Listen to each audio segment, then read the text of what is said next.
Midland High won the toss, will receive the ball. Well, there you heard it first.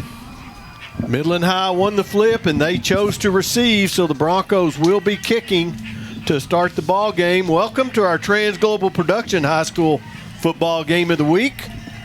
And before the Broncos get ready to bust out onto the field, Kyle, what are going to be the keys for a Bronco victory tonight? Well, first of all, Clay, they've got to be able to stop the run. This team runs about 96% of the time on the ground. I'm talking about the Bulldogs. They are going to ground and pound with their run game. We've seen some film already on them this year. They haven't thrown for more than about 50 or 60 yards in one game all year. They have got to control the line of scrimmage and not let that run game get going with their two-headed monster of Stroman Bridges and Elijah McCoy. I think they've got to get their offense going as well. Cota and the wide receivers, Mikey Cota, their quarterback, they've got to have a big night. And I think they've got to run the ball as well and keep that offense over on the sideline. I'm talking about Midland Highs. I think that would help them with some time management and help their defense stay off the field. And I think it is anything else, you got to win the kicking game as well. Well, the weather is going to be a factor tonight. The wind is humming, and we're talking gusts of 25, close to 30 miles an hour out of the south tonight. So that definitely will affect the Broncos in particular in their passing game. Yeah, they'll have the wind first quarter here going right to left on your screen, south to north. Bulldogs won the toss and it decided to go ahead and take the ball and see if they can run that right down OHS's throat tonight and establish that run game early. You're going to see Stroman Bridges, as I said, and Elijah McCoy, that's number 2 and number 5 respectively. They run the flex bone, and they run it very well. Everything I've seen this year, they've averaged about 400 yards a game running the football, as I said in my opening keys, about 96, I think it was 96. 92.7% yep, of the time. There you go. So 9 out of 10 times, they're going to run that football. And they do average, it's 430-something yards a game on the ground. They put 445 up last week in Friendship in a losing effort. So lost by 1, 48-47 to the Friendship Tigers. I think they went for 2 and didn't make it at the end of the game there. Well, they had the ball and were moving and lost it on downs. As Munoz puts his boot into it, it's going to be taken there on the 1-yard line by number 2.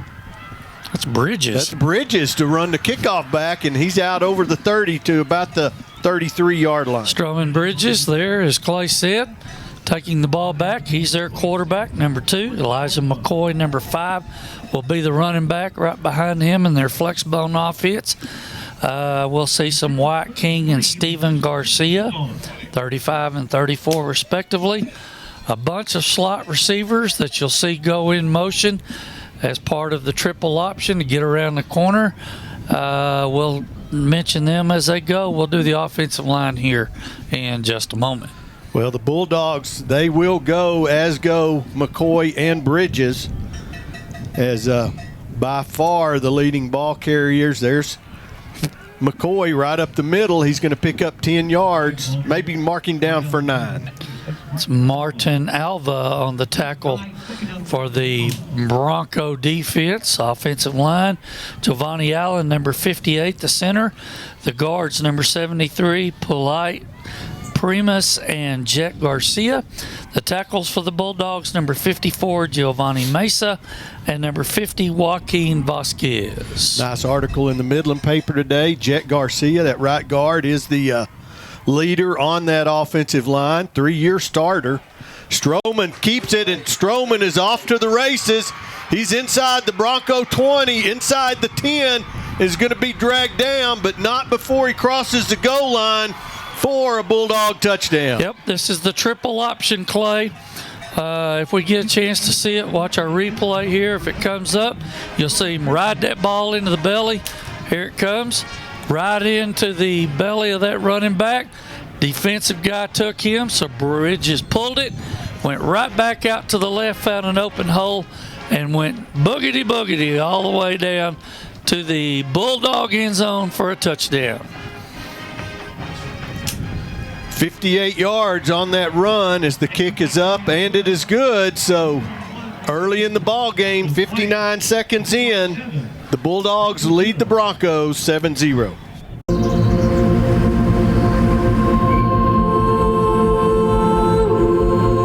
At Sewell, we know that cherished memories are made in the simplest moments. And those memories are made one play at a time.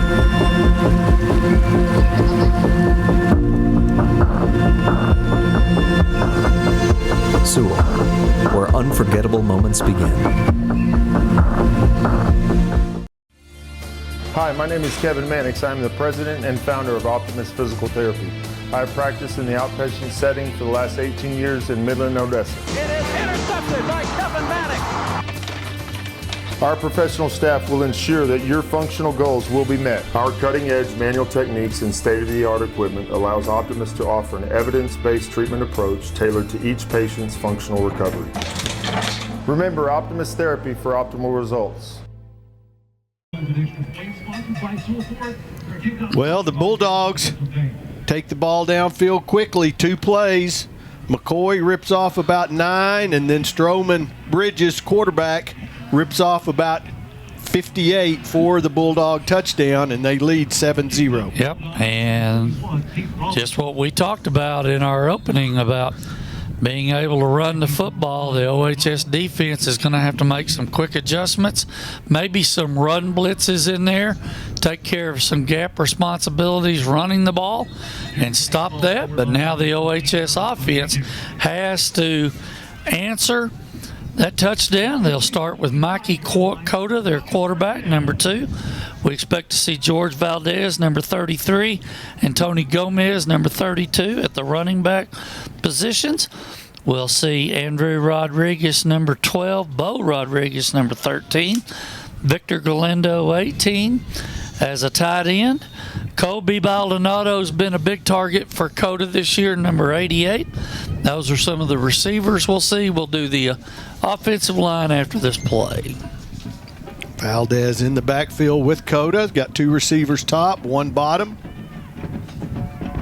Cota's going to throw, and there's Baldonado. He's out over the 30, out over the 35, breaks a tackle all the way out to around the 43, 44-yard line. You see our replay here. He was in the H position, just worked his way out into the right flat. Good pick, catch and pass, I should say, and got all the way up to the 44 for a Bronco first down. Medrano looked like he had trouble with his shoe, and coaches were going to send Perales in the ball game, and Medrano emphatically waved him off. So wow. Now Valdez up the middle, and he's going to be stuck at the line of scrimmage. He didn't think he ever went down, but it's going to be a gain of about 2 for the Broncos. The offensive line for the Broncos is anchored at the center position by number 52, Jacob Gutierrez. The guards, 57, Jesus Carrillo, and 74, Vicente Cervantes. I'll do the tackles after this play. 3 receivers split bottom for the Broncos.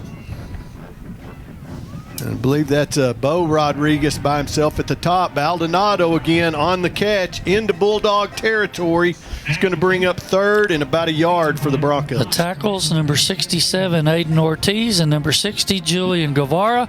Baldonado just hooked up right in that short area of the zone, right past the line of scrimmage. Cota got it to him in a hurry, and here's 3rd and 1 for the Bronco offense. Valdez going to tiptoe in. He's going to have the Bronco first down, but just barely before he gets pushed back. But the Broncos will pick up a new set of downs. Nose tackle, Darian Mitchell, number 66, sticking his nose in there. Right down there on the bottom. Somebody's got that running back's leg held up, but did get that first down across the 40 at the 46 of the Bulldogs. Perales is in the ball game now for the Broncos. He's going to move over to the top of your screen. He's going to be in the slot. Empty backfield. Empty backfield. 3 receivers top, 2 bottom. Bronco offensive line did a good job last week giving Coda time to throw. He's going to roll right and throws, and it's going to be incomplete. Got to watch out for these Bulldogs. The Bulldogs come into the game with 9 interceptions on defense this year. Yeah, their backside is really good. Their secondary guys, Julian Williams, Blade Brandon, Michael Waters, and JoJo Levins, they have been very active, as Clay said, on the back end of that Bulldog defense. Well, Levins leads them with 4 interceptions, and Blade Brandon has 3, including a pick 6 this year. So 3 receivers to the bottom of the screen. Coda once again to throw, going to throw underneath. Valdez makes the catch and drops his shoulder. He's going to drive forward to just inside the 40-yard line. Valdez came out of the backfield there, Clay, and got out into the left flat, close to the Broncos sideline, and just turned around. Coda delivered him the ball and got up to the 39, 3rd and 3. Very manageable for the Bronco offense. Baldonado in at the H-back, and they're going to throw to him. He's got a lot of green. He's inside the 30, going to be tackled by the shoestring at about the 26. And evidently what they saw in film study, I'm talking about the Bronco coaching staff, was that the flats were going to be open against this 3-3-5 defense that Midland High is showing right now. A lot of area open out in the flats, and they are attacking that area right now. Coda once again has time to throw. Throws for Medrano. Actually looked like he may have been throwing to Bo Rodriguez, but Medrano steps up and makes the catch. Well, you had 3 stop routes out there, Clay, on the top of the screen or the far side by the Bulldog sideline. Everybody up there running just a little 5-yard quick stop, came back to get the ball delivered by Coda and actually got about 5 out of it. 4, really. 2nd and 6. Coda 2 receivers bottom, and that's the way he looks. He's got Medrano in the slot, and he's going to have a Bronco first down at the 15, maybe 14-yard line. Yep, that's just a stop route by Medrano down here toward the Broncos sideline, right by that linebacker, number 6, Ryder Miller. Went right by him, caught the ball, and got up the field to the 14-yard line. Broncos have a 1st and 10 from there. This Bulldog defense comes into the game hurting a little bit after last week. Gave up 500 and I believe 40 yards to the Friendship Tigers, 390 through the air and 150 on the ground. So the Friendship Tigers had Ball their start. way. Offense number 60. It's a 5-yard penalty, and it remains first down. That's Dal Watson, our head referee tonight. The umpire's Larry Fuentes, line judge Noe Munoz, head linesman Jeff Mata, the back judge Jesse Acosta, the side judge Elliot Ayub, and the field judge Joey Cadillo. Coda once again, plenty of time to throw. He had Andrew Rodriguez just a little bit too tall. Yep, that's a Permian Basin chapter officiating crew calling the game tonight, and Coda just a little overthrown and a little in front of the receiver. Going to be 2nd and 15 now from the Bulldog 19-yard line. Medrano's going to come to the bottom here. Oh, it looked like they were thinking about they're going to run the empty backfield again. It's going to be Coda to throw as Valdez is going to be in the slot at the bottom of your screen. 3-3-5 defensive look for Midland. There's the screen. Medrano with a great move. Medrano is going to have a Bronco first down. Nope, he's going to get back to the original line of scrimmage. You got the wrong marker there, didn't you? Yeah, I thought he was going to cut it up, and then he didn't. And, I looked at the wrong marker, so it's going to bring up a 3rd and 10. That's a tunnel screen. We call that a wide receiver tunnel screen for the Broncos there. The linemen let those defensive guys come on in and throw it underneath where they came from on the screen. And Medrano got all the way up to the 14-yard line. Here's 3rd and 10. Baldonado and Andrew Rodriguez at the bottom of your screen. Coda's rolling, looking that way, throws underneath. It's going to be caught about a yard short by Medrano of what he needed for the first. Decision time for the Bronco coaching staff. Watch our Odessa College instant replay as Coda rolled left and found Maldonado coming from the far side to the near side of the field and just hit him just a little short there. Broncos are going to like to go for it. 4th and 1. 4th and 1. You going to run it or you going to throw it? You going to give Coda the option? Run the ball, put the ball in Coda's hands, like maybe a little zone read here. And Coda is going to keep it. You called it. Kyle called it. Touchdown, Broncos. Yeah. The zone read here, folks. Watch our replay. Reading the defensive end. Defensive end went down. In man on the line of scrimmage. He pulled it and decided to go all the way around to the left side and waltz into the end zone for the first Bronco touchdown of the night. On now for the extra point for the Broncos is Zubia, and it is good. So the Broncos now tied with the Bulldogs, 7-7, 5:32 remaining in the first quarter. Welcome to Rose's Cafe, where every meal is a celebration meant to be shared. Go ahead, pull together tables for any size group. Because at Rose's, we believe that everyone deserves a seat at our table. So come together, share the joy, and experience authentic Mexican food at its finest as you create memorable moments in our comfortable, colorful dining room. After all, life is better with Rose's Cafe. Welcome back to our Trans Global Productions High School Football Game of the Week. Want to thank all our sponsors for putting us on the air each and every week during the high school football season.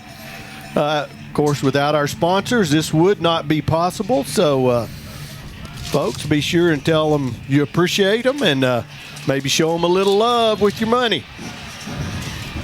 So the Broncos with a 13-play drive took 5 minutes and 29 seconds off the clock, 75 yards as Coda takes it in from 5 on a 4th down play.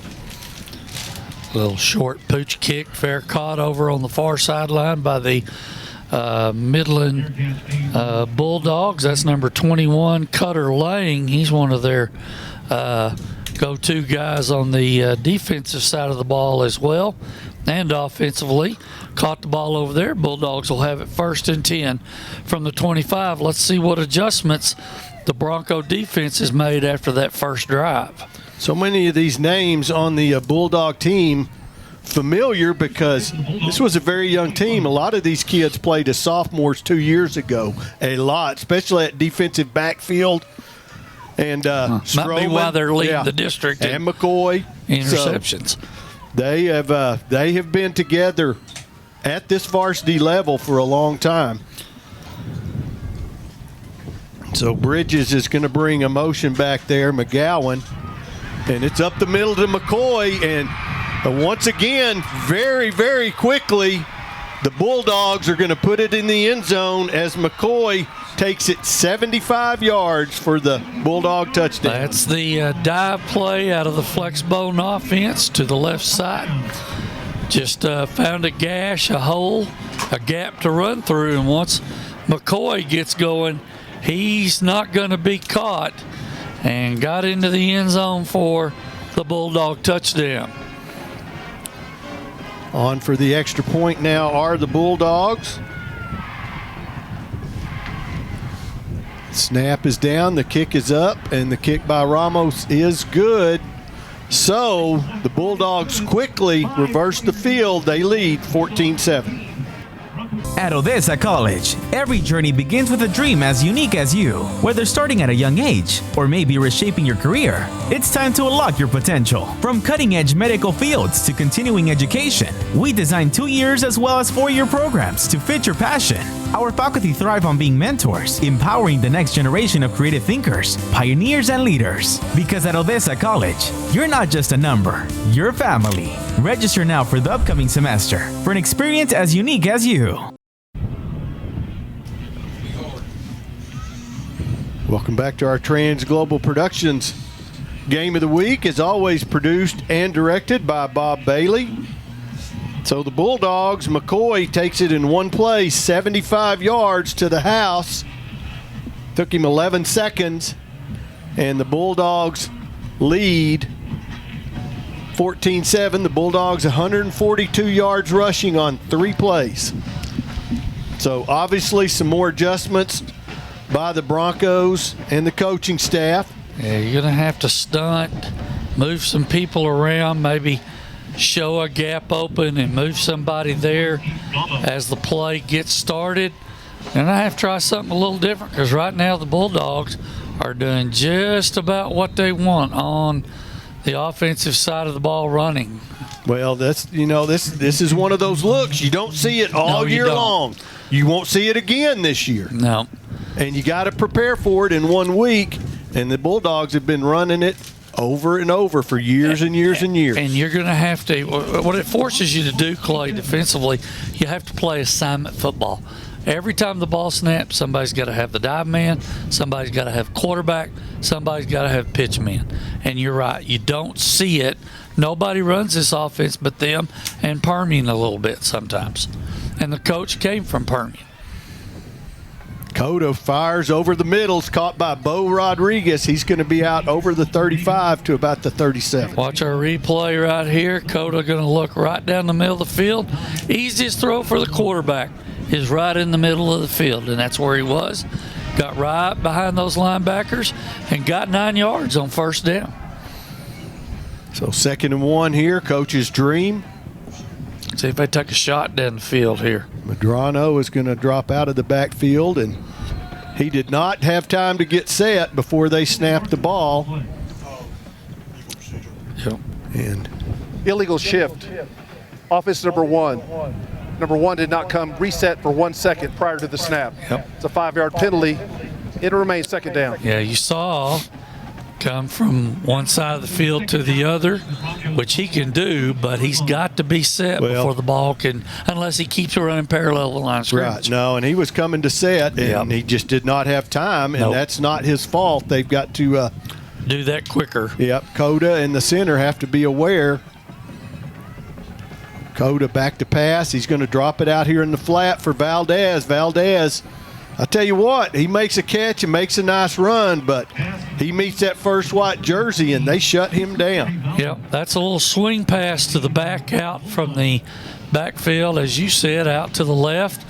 And once he caught it, went upfield, and certainly number 6 for the Bulldogs, that's Ryder Miller making the first hit.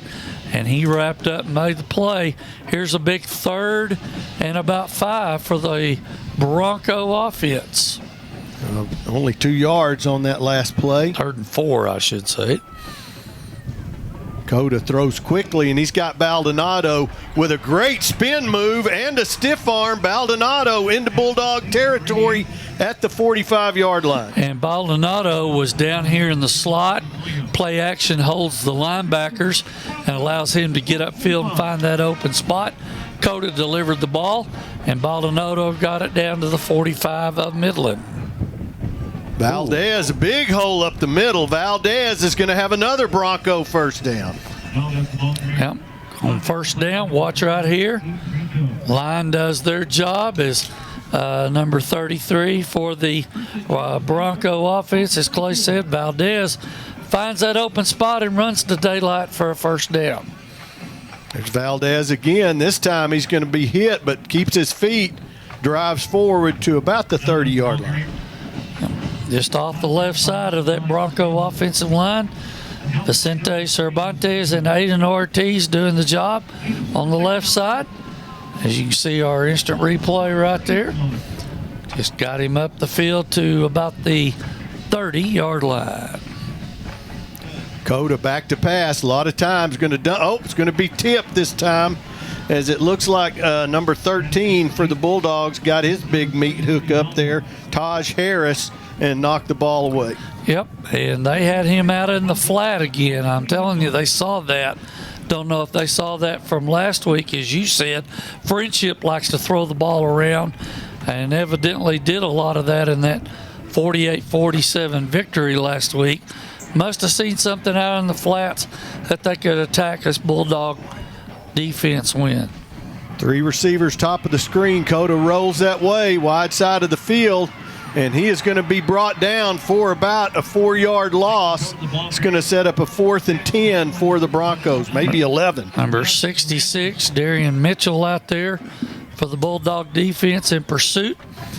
Got to Coda. Coda tried to go right, keep the play alive with his feet, just couldn't do it. Actually lost a yard. Ball's at the 35. 4th and 11. I think the Broncos are going to go ahead and go for it here. Won't pick up much in field position if you punt it and out of their field goal kicker's range. They've got 2 receivers top and bottom. We saw them pick up a 4th and 19 last week. Yes, we did. Medrano is going to move outside, and Medrano is going to be going for the line of scrimmage before they snap the ball, and he's got to be watching that. Ball start. Offense number 1. Number 1 turned up and started the play too early. Yep. Still 4th down. And Dal Watson, our referee, telling you that he's got to be disciplined enough to keep that going towards the sideline or stop and get set and see the ball snapped So before moving up. Sorry, Clay. Make another 5 there, so it's going to be 4th and about 16. As you said, we saw him get it last week with a touchdown. Yep, so we sure did. Coda, 2 receivers top and bottom, but once again, the Broncos. Ball start. Offense number 74. It's a 5-yard penalty. It remains 4th down. Oh, those penalties, man, they're backbreakers here. The Bulldogs' best defense right now is just standing there. Yep. Got to be disciplined. Broncos had a 3rd down and about 10, wasn't it? No, they had 3rd and 6. 6, that's right. And then lost 5, and then now 2 5-yard penalties. So, was that? But just 2 in a row. So Coda going to try and set up the screen to Valdez, and he is going to go absolutely nowhere. He actually fumbles the ball, which it doesn't matter. It's going to be Bulldogs' ball anyway. So the Bulldogs will take over with a short field, and this became a problem for the Broncos last week as they started giving up that short field and weren't able to recover. Yep. So at the 43-yard line, the Bulldogs will take over of the Broncos. Well, let's see if the Bronco defense, if they made some adjustments here. As they start, as Clay said, they're going to start with a short field. The Bulldogs will. See what they do here on 1st down. Stroman is going to give it to McCoy. He's going to go right, still on his feet. He's going to pick up about 5 yards, we'll say, maybe 6. Number 4 on the tackle, Ryan Sanchez for the Broncos on defense. Still got about 6.5 yards there on 1st down. Official timeout of the field for an injured player for Odessa High, number 21. The Texas oil boom has returned, and Rexco Poly Fittings is your Lone Star choice in polyethylene, steel, and brass needs with a wide variety to choose from. Locally owned and operated in the Permian Basin since 1982, Rexco's experienced staff will help you get the right fittings and valves to help you get the job done. Go to RexcoPoly.com. Rexco, your poly supply company located in Midland and Odessa. Rexco! Well, able to get off the field, obviously, there under his own power is Fosenbacher. I'm sure the main thing that upsets him is he's not in on this play. So it's going to be 2nd down and about 4 for the Bulldogs from the Bronco 37-yard line. Stroman with McCoy, obviously, in the backfield. And so far, we hadn't seen any option. It's just been straight ahead football. We hadn't seen the pitch, but one. No, we haven't seen the pitch yet, have we? Nope, there it is. There it is. On cue. There goes Kolb, and Kolb around the left side, and he's inside the 10, and he's into the end zone for a Bulldog touchdown. Well, Clay said it. We hadn't seen the option pitch yet. Well, you just did, folks, and that's what it'll do to you if you don't have anybody to account for on the pinch man, and that happened going around the left side of that Midland offensive formation. And once Cole got going, he just went in for a touchdown. For Anthony Kolb, I believe his first rushing touchdown of the year, and came into the ball game with 24 carries and 227 yards, and he takes that one 37 yards to the house. Did they get that? No, it's all the way back on the track. Wow. Yeah. So the extra point is good. We've come to the end of the first quarter with the Bulldogs leading the Broncos 21-7. Hi, my name is Kevin Mannix. I'm the president and founder of Optimus Physical Therapy. I have practiced in the outpatient setting for the last 18 years in Midland, Odessa. It is intercepted by Kevin Mannix. Our professional staff will ensure that your functional goals will be met. Our cutting-edge manual techniques and state-of-the-art equipment allows Optimus to offer an evidence-based treatment approach tailored to each patient's functional recovery. Remember Optimus Therapy for optimal results. Wake up to great value with breakfast combo meals now at Taco Villa. Whether you choose mouth-watering biscuits and gravy, hash browns, and a 12-ounce coffee for only $3.99, or your choice of breakfast taco, golden hash brown with a 12-ounce coffee for $4.99, or your favorite breakfast burrito, hash brown, and a piping hot 12-ounce coffee for just $5.99. Breakfast at Taco Villa sounds good to me.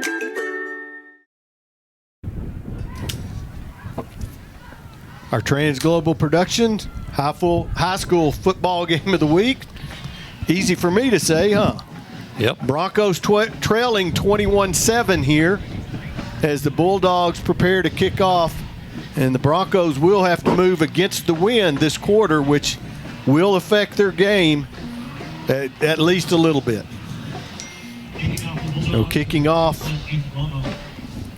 is Keith Ramos for the Bulldogs. 21-7, friendship over legacy in Midland right now.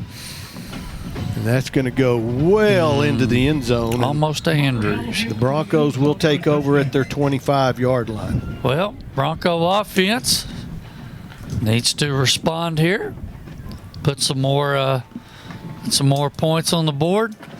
Kind of like Nathan's way of thinking here. He's talking about maybe a few more screen passes to get that Midland defense to slow down just a little bit. Well, you might try it, but boy, I just let him stay in the pocket. He's run a couple of times, but I don't think he's really been flushed out of the pocket, but maybe once. And we've seen open areas in this back end of that Midland defense out in the flats and behind the linebackers. So sure, why not? The thing is, the wind may have an effect on that. But there's that Baldonado, Yep. But see, the Bulldogs ready this time, and coming up quickly with the hit is Blaze Brandon, and he definitely puts a shot on Kobe Baldonado. Yep. Only a yard gain there on first down, 2nd and 9 from the 26. See how the Broncos attack now with 2nd down. I see bump and run coverage, looks like out on the receivers out on the edge. 2 high safeties. Yeah, linebacker kind of drops back. Valdez up the middle, and he has stood up immediately at the line of scrimmage. Going to fight forward for a gain of about 2. That's number 9 for the Bulldog defense. I'll pull that up and tell you who that is. That's Augustin Varela, the linebacker senior, coming up to make the play. Held him to 2, 3rd and 7 for the Bronco offense. 2 receivers top and bottom for Coda. Coda's got time in the pocket. He's going to throw to Valdez underneath, and he will have a Bronco first down. Fights forward for some extra yardage. Out in the left flat, look at our replay there. You'll see Valdez just get out into the flat right there and get upfield. He knew where he had to go to get that first down. Got it up to the 38, 1st and 10 Broncos.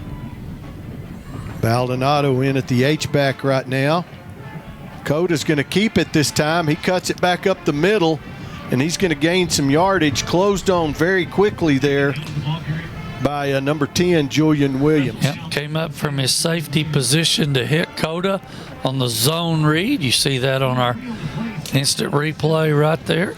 And got up about 3 yards, Coda did on first down, 2nd and 7.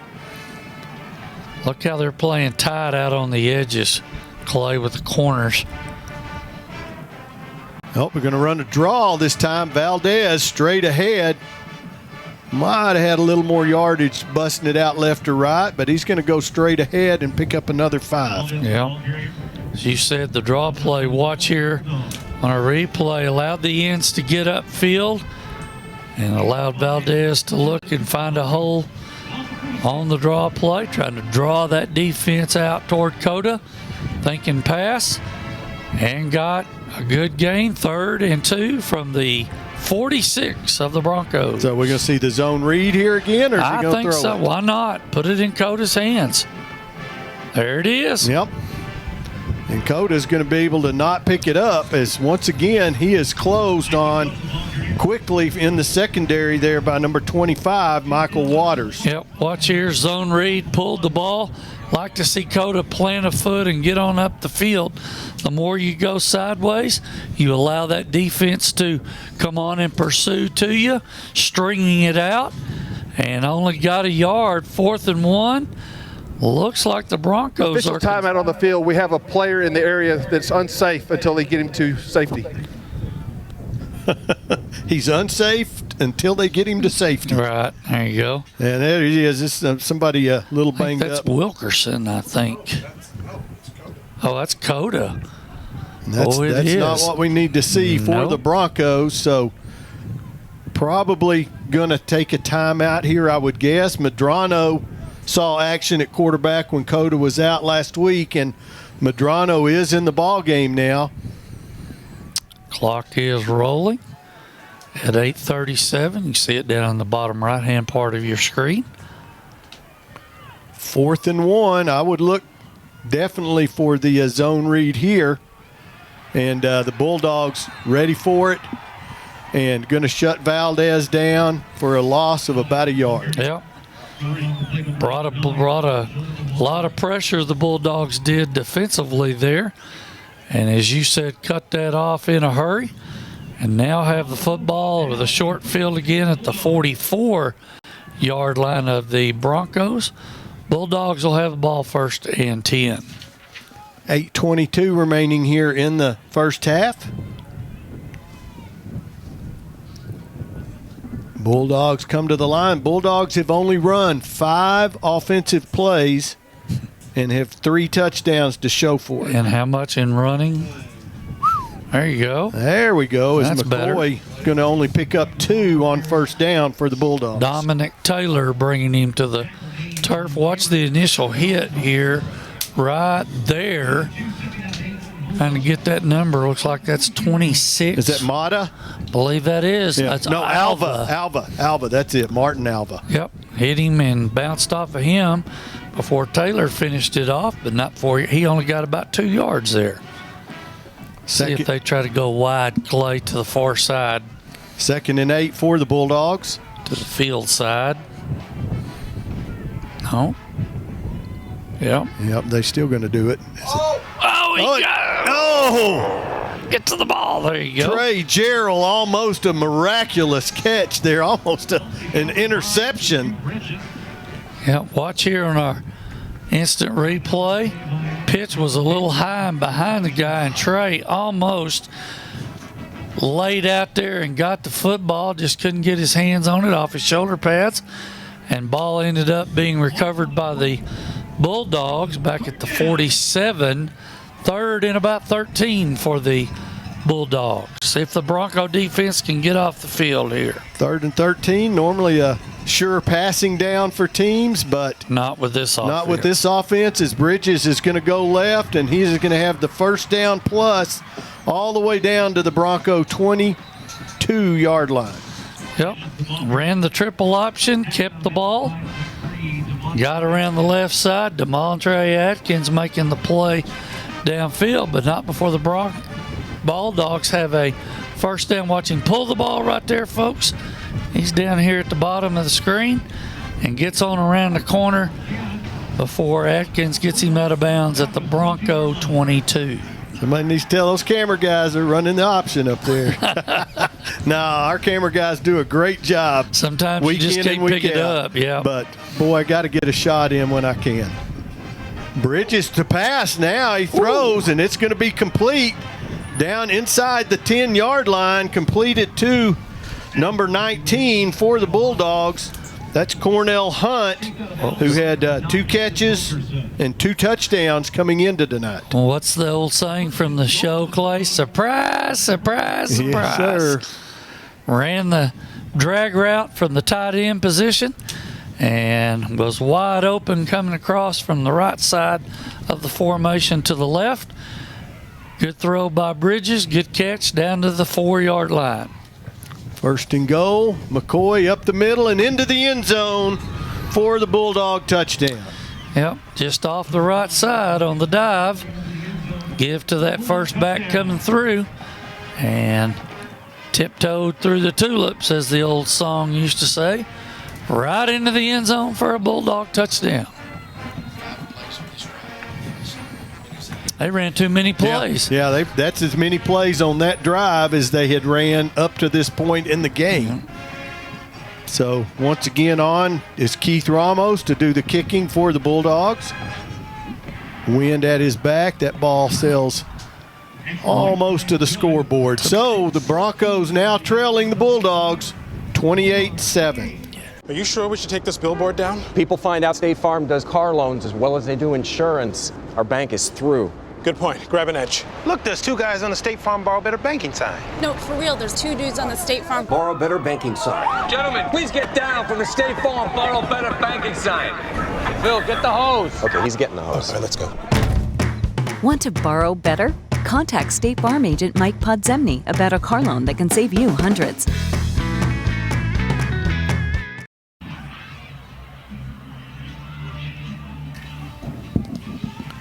There you see some of the Bronco faithful out sitting in the cold wind. Not really cold, but a strong wind. And, something we hadn't seen this year is some nice football weather. Fall football weather has shown up in West Texas. So the Bulldogs do take it 5 plays, 44 yards in 2 minutes and 9 seconds, and now are 4 for 4 on their 4 drives this game and lead 28-7. Yeah, they're slipping. They ran 5 plays there. They had only run 5 up till that drive. And not sure on the sideline there. Yeah, looks Coda's got on his foot or his ankle has got an ice pack, so Medrano, I assume, will stay in the ball game at quarterback for the Broncos. Yep. So that changes a little bit, I would think, how they're going to attack here. I'm sure he's had some reps, as we've talked about. We saw him last week in the Permian game when Coda went out a little bit. So he's had some reps, I'm sure. Well, Medrano 6 for 14 for 121 yards and a touchdown throwing the ball this year. Has run it 3 times for 21 yards. So now you'll see Xavier Perales will check into the ball game for Medrano at receiver. And Baldonado once again will line up at the H-back slot. 4-man front now for Midland, walking the linebacker down, looks like. Oh boy, just a little bit behind Baldonado there, but a good throw and good effort by Baldonado. And he got his hands on it. He'll probably tell you that he probably should have reeled that in. Momentum taking him toward the middle of the playing field. Incomplete, going to be 2nd and 10. Kind of like Nathan, I'd like to see a little screen here, kind of get some confidence going for Medrano at quarterback, some positive yardage. 2 receivers bottom, 1 up top for Medrano as he fakes, and he's going to keep it and just have absolutely nowhere to run. Is once again the pursuit by Waters on that Bulldog defense. Yep, came from back into that Bulldog secondary and saw the run all the way, came downhill and made the play. The ball's at the 20-yard line, 3rd and 15 for the Bronco offense. Medrano trying to get the play in from the sideline. Going to go with 3 receivers split up top. Valdez still in the backfield. Medrano has time to throw, sets, but this sails a little bit over Rodriguez's head, so that's going to bring up a punting situation for the Broncos. Yep, just overthrew that, had him hooked up toward the Broncos sideline, near sideline, and just overthrew it. Make it 4th and 15. Broncos will have to punt the football away. And they are definitely going to be punting into a strong wind, as the wind's still blowing 20, 25 miles an hour, 15 to 25, I would say, out of the south. Kick it low, let it run here. You got to make sure and get downfield and cover here. Oh, they came after it and got a piece of it. No, because they tapped it. They tipped the ball. I think he got a piece of that. Yeah, I couldn't tell, but there's no flag, and the official was right there, so it's going to be a 14-yard punt, and the Bulldogs will take over at the Bronco 34-yard line. Bronco defense needs to bow up here. Make something happen. Get a turnover, big play in the backfield, a loss, and try to get some momentum back for your team here. I expect to see number 5 or number 2 take off here for the Bulldogs. Receiver split top and bottom. Hand off to McCoy, and he is going to go absolutely nowhere. Going to lose 2 on first down. Dominic Taylor, watch him, folks. He's right in the gap right there. That's a run blitz shown real late by the Broncos. They brought a run blitz through the big gap there between the guard and the tackle with Taylor, and he got in the backfield and dropped the running back for a 2-yard loss. Here they come again. Yeah. Bulldogs are going to change play. And that works great when you guess right. Yep, but if they pop it, you hit the wrong gap. Yep. And there's not going to be anybody back there to make the tackle. Here comes Bridges, and he keeps the ball up the middle, and he's going to have a first down inside the Bronco 20. Taylor again making the play, but this time it's further downfield in the Bronco secondary. Watch him right coming there, pursuing back to the ball as they changed the play and went left instead of wanting to go right where that blitz came from. Dominic Taylor came into the ball game an incredible 60 tackles, 8 tackles for a loss, 2 fumble recoveries, 1 forced fumble, and a sack. So ask him what he does in his spare time. Timeout Midland High. First start timeout of the half. We'll take it with them. In West Texas, the spirit of rivalry runs deep, especially when it comes to high school football. But beyond the gridiron, there's a common ground we all share. At Sewell Ford, we believe that while competition brings us together, collaboration drives us forward. No matter the colors we wear, we all share the open road and the thrill of the drive. Sewell Ford, discover what brings us together.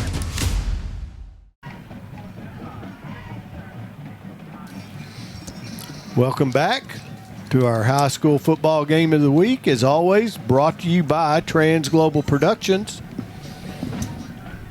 Bulldogs with a 1st and 10 at the Bronco 18-yard line, leading now 28-7 with 3:40 remaining in the first half.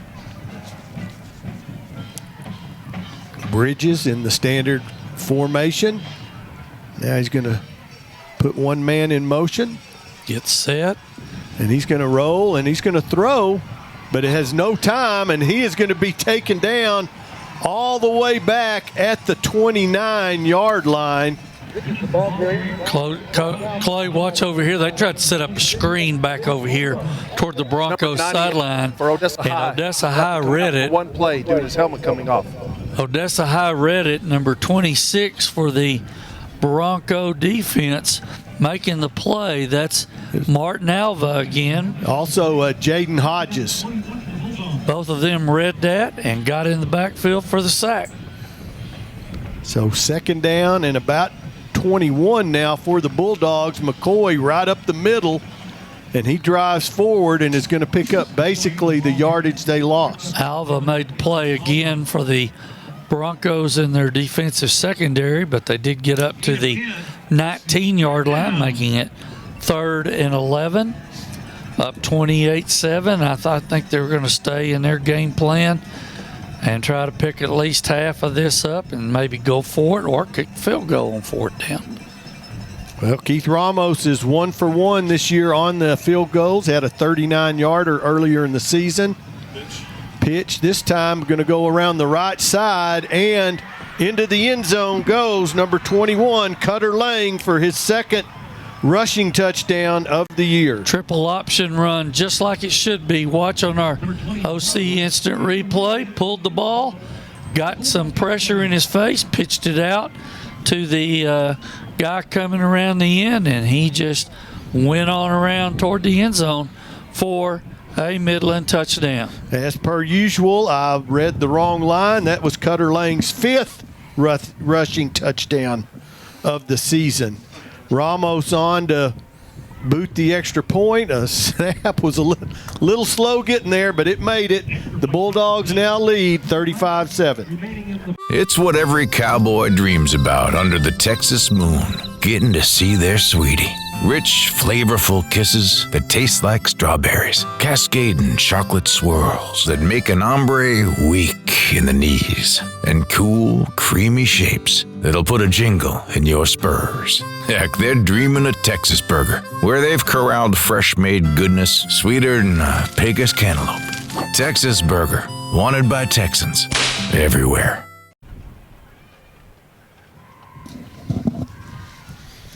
The Bulldogs with a short field once again, only 34-yard drive, took them 5 plays, 2 minutes and 50 seconds, and they have once again scored each time they have had possession of the ball tonight.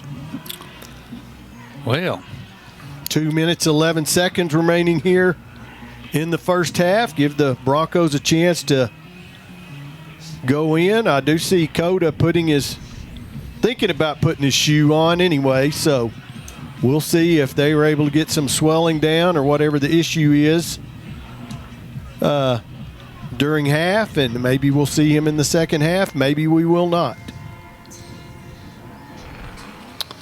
Ramos is going to just kick it out of the end zone again, and I mean out of the end zone. Mm-hmm. So the Broncos will take over with 2:11 remaining at their own 25-yard line. Yep, they have 3 timeouts in their back pocket with that 2:11 to work with. Let's see if they can put something together, get some points, and as you said, they'll evaluate Coda at the half, and I believe they get the ball, do they not, to start the third quarter of play? Yes. Midland High won the flip and chose to receive, so the Broncos will have that option in the second half. 2 receivers, top and bottom.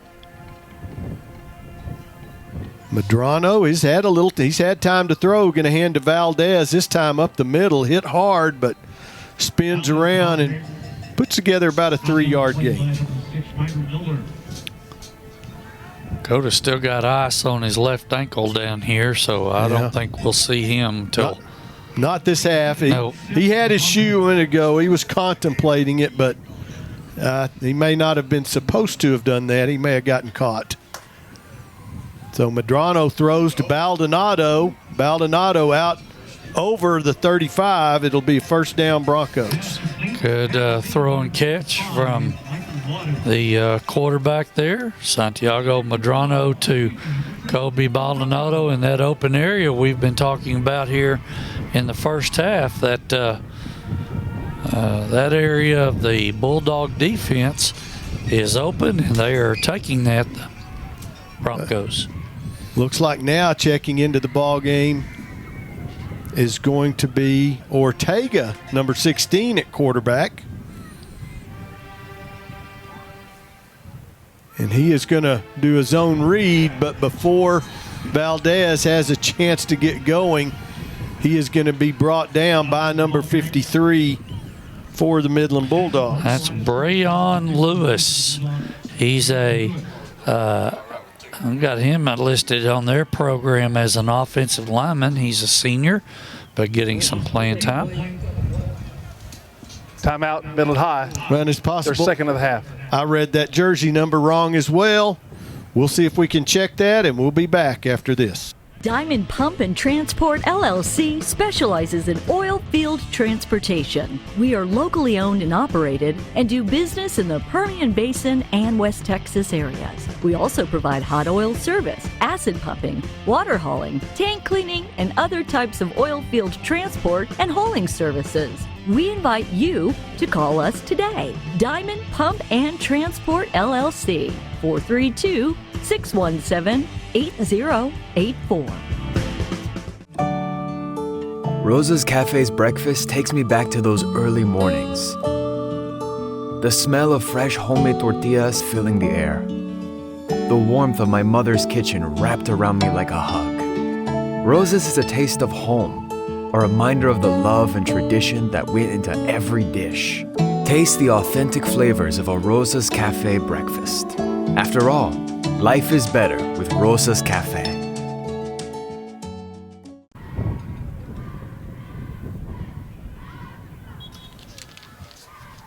There you see the Broncos huddled up with the coaches.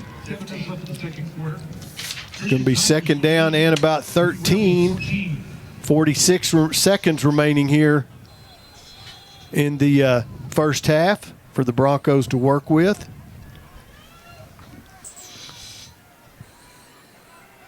I believe Medrano is back in the ball game. He's going to hand off this time. It's not Valdez, but it is 32, Tony Gomez, and he's going to bull forward for about 8 or 9 yards. Watch here on our instant replay. Good hole off the right side. Run to daylight, get up to the 41-yard line. There he goes again, and he's going to have a Bronco first down. Clock will stop while they move the chains. Brought down by number 38, Jones. Timeout, Odessa High. Their first charge timeout of the half. Since 1958, we've been present for you. We appreciate our community and care about West Texans. That's why we're celebrating our love for this amazing community with a spectacular giveaway. From August 1st to December 6th, you can stop by one of our branches or find us at an event in the Midland, Odessa community to receive a special scratch-off card. There's a number of presents for you, including our grand prize, a 2-year lease on a 2024 Cadillac XT or $7,500 cash. Other prizes include a free car wash, oil change, and Complex Community merchandise. At Complex Community Federal Credit Union, we're all about taking care of you and giving back with heartfelt generosity. So don't wait. Visit ccfcupresentforyou.com for details and official rules. No purchase necessary. Participants must be at least 18 years of age to qualify. Void where prohibited. All federal, state, and local laws apply. Let's go! The Texas oil boom has returned, and Rexco Poly Fittings is your Lone Star choice in polyethylene, steel, and brass needs with a wide variety to choose from. Locally owned and operated in the Permian Basin since 1982, Rexco's experienced staff will help you get the right fittings and valves to help you get the job done. Go to RexcoPoly.com. Rexco, your poly supply company located in Midland and Odessa. Let's go! Broncos with 21 seconds left, as Jerry Reed said, and Smokey and the Bandit got a long way to go and a short time to get there.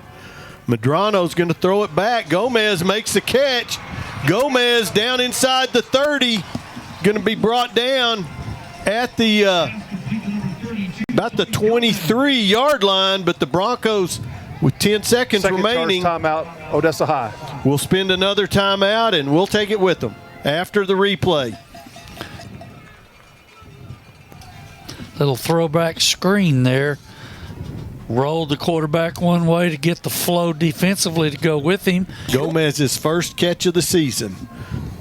E&E Service and Supply is your leader in well service supplies and rig packages. We manufacture oil savers, rod transfers, rod strippers, pipe wiper blocks, weight indicators and pads, rope sockets, drop valves, guy line blocks, swab mandrels, fishing tools, slip cylinders for Advance, BJ, and Giberson, and a whole lot more. Please come by E&E Service and Supply at 3501 Brazos. 10 seconds still on the clock. Medrano is going to roll, and he's going to run and get out of bounds. So still 4 seconds remaining. Is going to make positive yardage out of it down to about the 18-yard line. Yeah, they were going to try to take a quick strike to the end zone there vertically. Nothing open, so Medrano just took off, got what he could, and got out of bounds to save a little time with 4 seconds left in the half. Abel Avila is checked into the backfield, but third and final timeout, Midland High. Now the Bulldogs are going to take a timeout.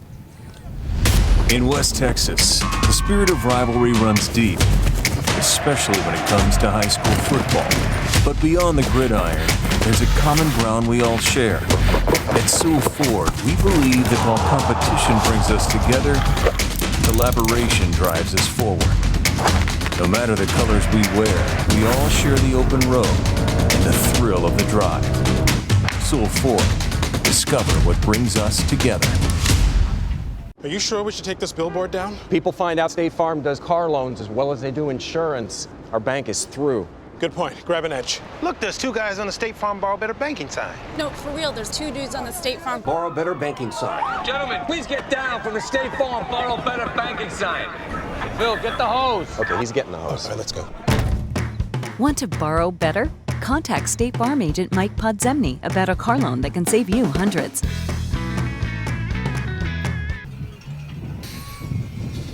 Well, 4 seconds remaining here.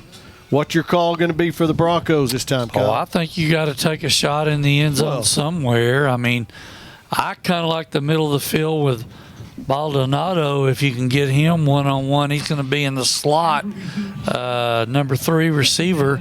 Maybe he can run some kind of little skinny post and get in the middle of the field there. Don't have anybody really over the top of him in the secondary. I agree with you 100%. But he's cutting underneath. They're going to go deep. And it's caught.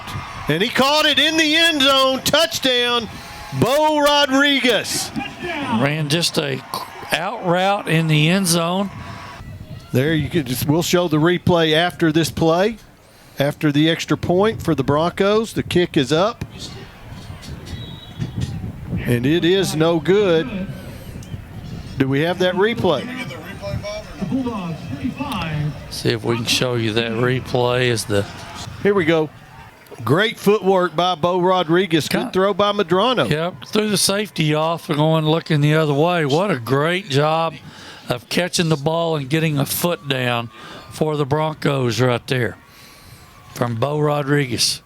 So an 8-play drive for the Broncos. They take it 75 yards to the house. And the 2-minute took all of the 2 minutes and 11 seconds, and they now trail after the missed extra point, 35-13 at half. Wake up to great value with breakfast combo meals now at Taco Villa.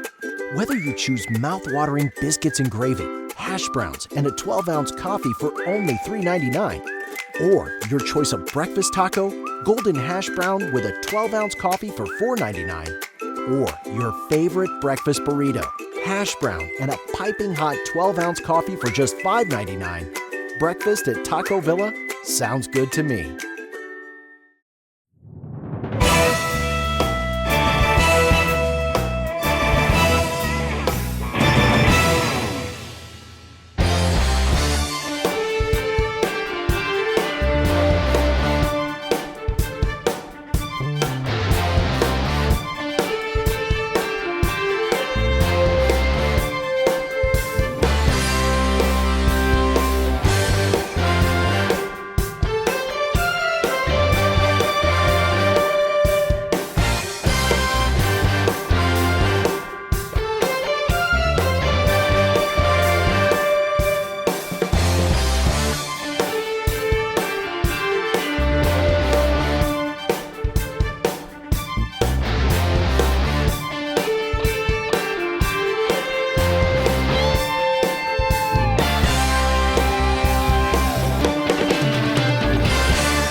is about tomorrow.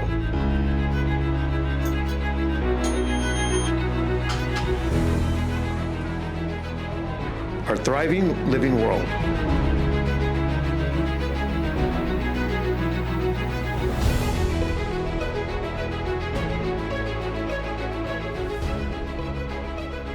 Look around. See the world with new eyes.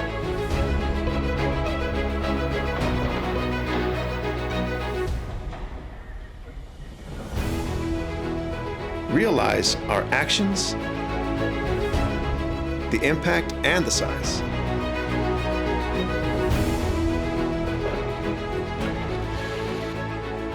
Every choice we make, every step that we take leaves a footprint on tomorrow. Because of me, because of you, because of us, we can make a difference. Are you ready for more? Join our team of change makers.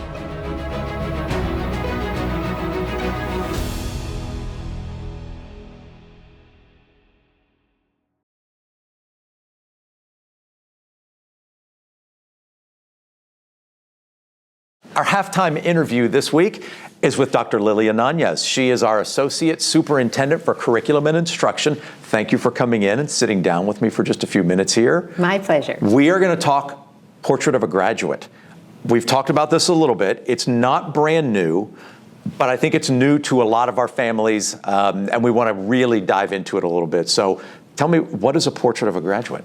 So the Portrait of the Graduate work really started when we were looking at the college, career, and military readiness work. And so that work really created what we needed as a vision. What is our vision for our graduates? What are they expected to know and be able to do when they walk across the stage? And so that really started the work of developing the Portrait of a Graduate. So this process took 8 months because we reached out to community stakeholders and asked many, many people that very critical question. What are our students supposed to know and be able to do when they walk across the stage at graduation? And so we worked with the Workforce Commission, the Odessa Chamber, the Education Partnership of the Permian Basin, all our institutions of higher ed, former graduates from Ector County ISD, and current students, beginning at the age or the grade level in 5th grade, middle school, high school, avid kids, fine arts kids, and we wanted to know from parents. We interviewed and surveyed parents, and we had 21 legal-size pages of feedback. That is a lot to go through. It really was a lot, but we actually partnered with KnowledgeWorks, and they helped us find themes among those 21 pages of text. And we ended up with 6, and then narrowed down to the 4 traits that we now have on our portrait. So as parents and community members look at this, I just want to go back and just reiterate this because I think this is a really big deal. One, this was a tremendous project and a large body of work, but this was not 5 school district employees who sat in a room for a few days or a week and created this document you're holding. This was truly community, workforce, students, parents, administrators, teachers, and it came up with what are the 4 characteristics that an ECISD graduate should have in place when they leave us? So the first theme that we identified was that we needed to make sure that our kids were future focused. And what that really means is that all our students have options or choices. If they want to go to college, they can choose that option. If they want to learn a trade, we're preparing them to do that. If they want to join the military, they are also ready to make that choice. So it's future focus really means, are we preparing and is each individual graduate prepared to do college, career, or military work? They can choose all, they can choose one, but it's going to be their choice because we're preparing them for all. Does That's exciting. The second one is global citizenship. As we know, we live in a global society, especially here in the Permian Basin. Yeah. And so we want students to really understand what it is to be a global citizen. Do they speak a second language? Are they able to have the communication skills? Are they prepared to leave Odessa, Texas, and work in other places in Texas, or leave Texas to work in other states, or even leave the United States and be able to work abroad in other countries? We must be able to prepare kids to have that courage and the knowledge to be a global citizen. The third one is life ready, and this was the trait that we got most parents really involved in. So many of our kids and our parents told us that they needed to be life ready because they needed to know how to manage their personal finances. And so this trait is really exciting because one big thing that we did for Ector County ISD students is we purchased a personal finance course that every single senior is now required to take before they graduate. And it's embedded in our economics course, so every single senior will have that opportunity to engage in personal finance. So important to be life ready. Yeah, critical. And I think it's funny because you stole my thunder. I was going to ask you about that later on. So I'm glad you got that in there because that is a big deal. I'm sorry, go ahead. It is. And then finally, community influencer. And parents and students really liked this trait because you see internet influencers, you see influencers on TikTok, you see so many people that are out influencing the world with what they put on the internet. And so the community influencer trait really focuses on communication skills. We also want kids to be engaged in the community that they live in. So are you giving back? Are you engaged in a positive way to make our community and the community that you choose to live in once you graduate better? So those are the 4 traits really rolled up in our portrait of the graduate. And it's really good. And that is a lot of work in and of itself. But you took it to another level as well. There was a second step to this, which was then using this to go to work backwards towards the beginning and figure out how does that translate to every single grade level through the district. So tell me a little bit about that too. Right. So when we presented this to the school board, one of our trustees said, what does this look like in the classroom? And so we knew that we were going to take it to what we call grade level competencies that are tied to each one of these 4 traits. And so this was very hard work. We brought in a committee of about 60 individuals, which included teachers from the grade span, starting from pre-K all the way through 12th grade. And so each grade span has grade level competencies tied to each of these portraits. So what that ultimately does is that committee of about 60 people looked at a certain trait, like future focused. And we looked at pre-K. What does that mean for a pre-K student? And so those people that were on that grade span committee looked at future focused. And so when you think about it, train and succeed in the workforce, navigating continuing or higher ed. So it's all about exploring possibilities for the future. If you look at Life Ready, and you're a kindergarten through 2nd grade student, that means we need to make sure you know how to count money, make change. What do these different denominations with money look like?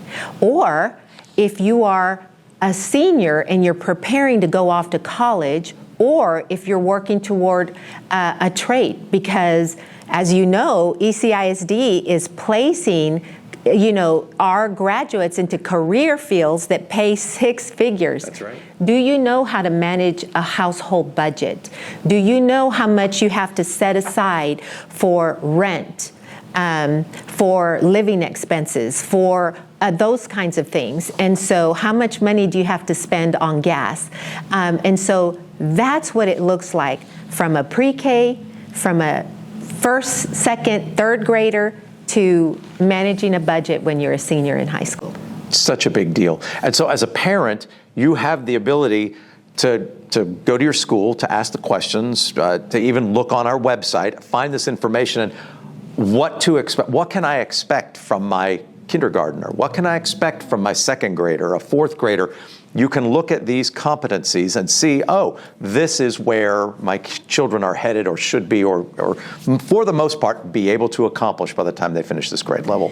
Yes, so by the second semester, we're going to have all these competencies rolled out to the campuses. And so each teacher will have access to these competencies. Right now, we have a middle school piloting the competencies, and one of our choice high schools, OC Text, is piloting these competencies. And then our goal is to have all the teachers and the campus administrators access to the competencies once we tweak them and make sure that they are appropriate, because we want to make sure that what we send out is appropriate for all. Sure. So look for that spring 2025. Okay, that is coming up. Portrait of a Graduate is on the website. Really, really good information. Is there anything else that you'd like parents, community to know about Portrait of a Graduate, or even other work that's being done in curriculum and instruction right now? Yeah, so first of all, I want to thank all the community organizations, our institutions of higher ed, and especially our parents and students that gave us this critical information and input on developing the Portrait of the Graduate. We couldn't have done it without you. And it really is work from the heart, and it is really customized to our Ector County ISD student.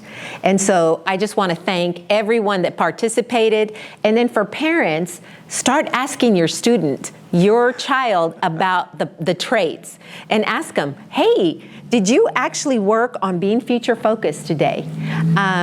Because that work, we're going to see it in the spring of 25. Yeah, that's really good, yes. Really good. And so you get a little bit of a look at behind us here. We introduced a number of students during convocation who fit those traits, Portrait of a Graduate, and it was a lot of fun getting to see those kids and really some graduates, and they're doing really good things. And so we've got coming up another look at one of our Portrait of a Graduate kids, a really good story.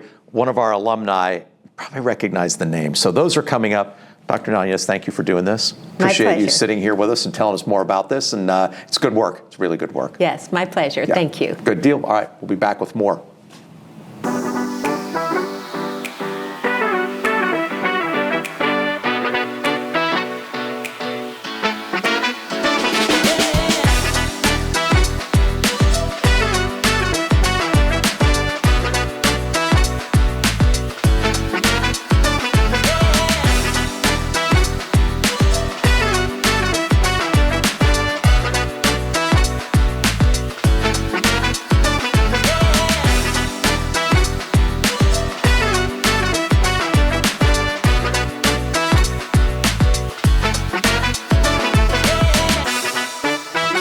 Portrait of a Graduate was the focus of our convocation as we came back to school. We introduced a number of kids who really define each one of those qualifications, those characteristics. We're going to do that as we go along through halftime during the season here too. So we'll take one tonight. We're going to start with community influencer, and this is somebody you'll recognize. Marquez quickly with a big hole. Marquez, one man to beat. Bradley Marquez is an Odessa legend. A three-sport star at OHS who earned second-team All-State honors in football and then accepted a scholarship to play at Texas Tech. High school product, there was something special about him. There was no question about Bradley that. Marquez is making a name for himself out here. They'll throw it, and they'll throw it toward the end zone. Bradley Marquez. He was drafted by the New York Mets to play baseball, and he played 2 seasons in the Mets minor league system while in college. In 2015, Bradley signed a free agent contract with the St. Louis Rams of the National Football League. He played 2 years with the Rams and part of 1 season with the Detroit Lions. Then, 1 more summer of minor league baseball in 2019. While that chapter of his story closed, another has begun in his hometown.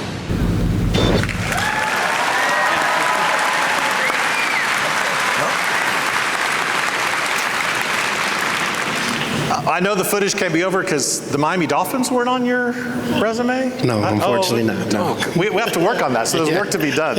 All right.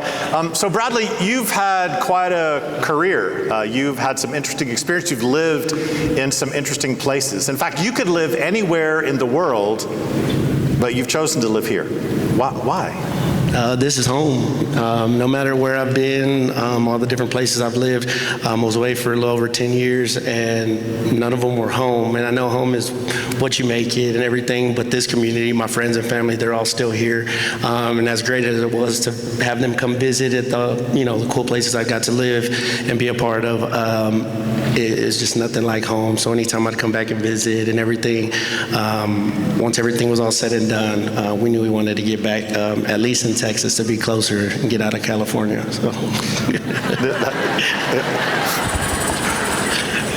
We have things California does. We have sand, and there are palm trees, and there's some water around. So it takes a little while to get there, though. Exactly. One of the ways that you are influencing this community is you host camps for kids. Talk about that. What are they? Some of these folks in the room may know that because they may have their own children participating. But what is it, and then why do you do it? Yeah, it started when I was playing my rookie year. I ended up doing a baseball camp was the first thing. When I had some time away, came back, did a baseball camp, and the first question from most of the parents and everybody else was, when are you going to do a football camp? So we followed that up the following year and continued doing it throughout the years, and then eventually getting partnered with Roy Williams, because we both used to do a camp separately and decided we wanted to do it together. It'd be better together, and so we've done that. I think this would have been the 5th year. We had a little hiccup in the system this summer, so this was actually the first year that we were not able, scheduling purposes, for me and him to be able to do it this year, unfortunately, but that's definitely a sign that next year is going to happen for sure. Good. So another way that you are contributing to the betterment of our community is, our downtown area has been revitalized and continue to do that, but you've made an investment in downtown. You've opened a restaurant there. Tell us about what that is and why. Yeah, a sports bar restaurant. Everybody loves watching sports and everything. And like everybody likes to say, another chicken place. We got chicken wings, so. But anyways, yes, downtown, especially when I was playing minor league baseball, we were traveling to a lot of little small cities, like it's way smaller than Odessa, and I used to see their downtowns. It's the heart of it, and I enjoyed seeing the community of it, what they look like, and it's like, how are they so much smaller than us? And we have this oil field money and a lot of great businesses and things down here. Like, why can't we invest in our own that can compete with somebody who's only has 20,000 people and their downtown so much fun and so much history and everything. So that was kind of the driving force behind that, along with my partner, Patrick Rodriguez, who's born and raised in Odessa as well, and has a love for this city. He's done the downtown address and everything, and he's the one who brought that to me, and I decided it was just the perfect opportunity, perfect time to try to be a part of the revitalization and get it better. Great way to give back, investing in the kids, the youth in this community, and then, providing an opportunity really to help the downtown become even more lively than it is. So best thing on the menu? A lot of people like the fried bologna sandwich. But I eat too much wings. I eat wings all the time. You heard it first. It's the fried bologna sandwich, so there you go. It's a special on Monday, by the way, too. It's the special on Monday. But I'm sorry, we work on Monday, so. We got do you deliver? We got DoorDash. Yeah, we got DoorDash. We'll figure it out. All right. We'll figure it out. All right. So you've invested in our downtown. You've invested in our kids. What, as you think about hopes and dreams, what's next for you from an opportunity perspective? I'm not sure. And I take it every day by day. I've coached youth travel baseball as well, so coaching's always been a part of me. I've applied for the job in the past. It just didn't work out here. I've applied at UTPB as well, so obviously the timing wasn't there at that time, but maybe that's one thing that I've yet to really do, that I've always wanted to do, be a coach and, try to, get your hands on them, day by day, these young athletes and kids, and just, help them. I've always told kids at camps and everything of that nature that I want to be a resource to this community. When I was coming out, there wasn't a lot of people who'd done it. Roy Williams was the one that I look up to, and which is an amazing full circle moment for me when I started doing my camps with him, was that he didn't realize like how much he really actually meant to me, just seeing from afar. Hardly spoke to him or anything, but basically he showed me that it was possible, regardless of where you come from, and he did it on the biggest stage, and I just kind of followed in his footsteps in that aspect and just continued to work hard. And like I said, full circle coming back and being with him, communicating with him, and a nonprofit with him as well. It's just really special, and we just want to continue to mold the next generation of great student athlete and kids around this area. Good. Bradley, you are a community influencer. It's one of the 4 areas we want our students to be community influencers, and you do a great job of that already in our community. And so we encourage you to continue to be a positive influence here and make investments. As you look around this room, I'm going to give you the same opportunity I gave our family.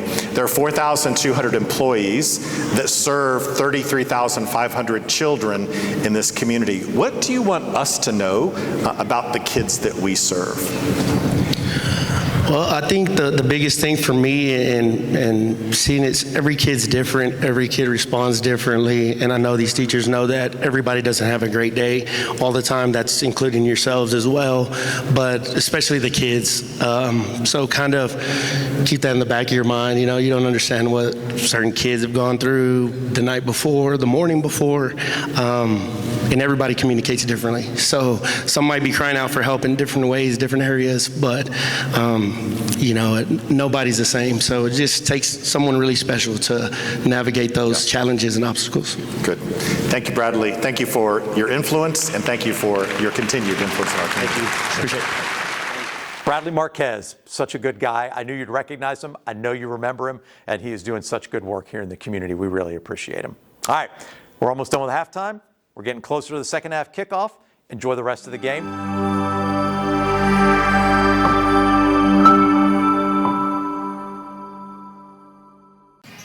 Want to thank once again all our sponsors tonight who make this game available to you each and every week during the high school football season. There come the Broncos, and now your monitor should be a little bit more familiar, a little better adjusted to what you see. Anyway, welcome back, as we said, to our Trans Global Productions High School Football Game of the Week. As always, we are produced and directed by Bob Bailey, who is Trans Global Productions. Replay director Debbie Bailey. Our cameramen tonight, Tim Rose, Jason Barrage, Jordan Gray, and Brandon Boudreaux Chance. Our grips tonight, Diego Carrillo and Gavin Gray, along with Larry Thornhill, Nathan Hubbard, and Kyle Hubbard. I'm Clay Kennedy, and once again, we're just thrilled you're with us for some high school football tonight. The Broncos, unfortunately, trailing 35-13, and have not had a chance to look as they came back on the field if number 2 came back with shoulder pads or without shoulder pads or came back at all. But we will be finding out very shortly as Keith Ramos has the ball teed up, ready to kick off to the Broncos. Looks like Andrew and Bo Rodriguez deep for the Broncos. I think we're going to see Santiago Medrano start at quarterback. I don't see Coda out there, Mikey Coda at all. Right now he's actually sitting down here on the bench at about the south 47-yard line, so looks like he may be done for the evening. So Santiago Medrano will be the first free kick out of bounds. Yeah, Coda is on crutches. Ball be placed at the 30-yard line. First down 10, Odessa High. With no shoulder pads, so that answers that question. Yep. So Medrano, it's his show to run tonight. We'll see what the Broncos do, what kind of adjustments and things they want to try to accomplish against this very aggressive Bulldog defense we talked about in the first half. Kick went out of bounds and going to be at the 30-yard line. Broncos will have the ball 1st and 10 from there. So Medrano hands the ball off. I believe that was Gomez. And, man, he gets stood up and drilled after not even able to get back to the line of scrimmage. Talk about a couple games going on in the district tonight. Right now at the half, the Friendship Tigers are up on the Legacy Rebels 28-21. And down on the Concho Valley, the Bobcats are up 16-14 on Permian at half. Medrano, 2 receivers, top and bottom. And Gomez, Gomez in the backfield. Medrano rolls and is going to throw. He's got Andrew Rodriguez flag on the field. 20 yards away from anybody on the field. So we'll see what the marker is. See, he picked that thing up and moved it back 20 yards, back to the Bronco 39. Be holding, maybe? Here, we got the call. Personal foul. Illegal blindside block. Defense. That penalty would be added to the end of the run, 15 yards. It carries an automatic first down. That's the field judge making the call all the way back on the backside of the play. But he saw something one of the Bulldog defenders did, an illegal blindside block. That's going to move it up to the Bulldog 42, and that'll be a Bronco first down. So the 42-yard line of the Bulldogs. Broncos in business. Play clock down to 10. Yeah, we're going to have to hurry here. Get set. And they do.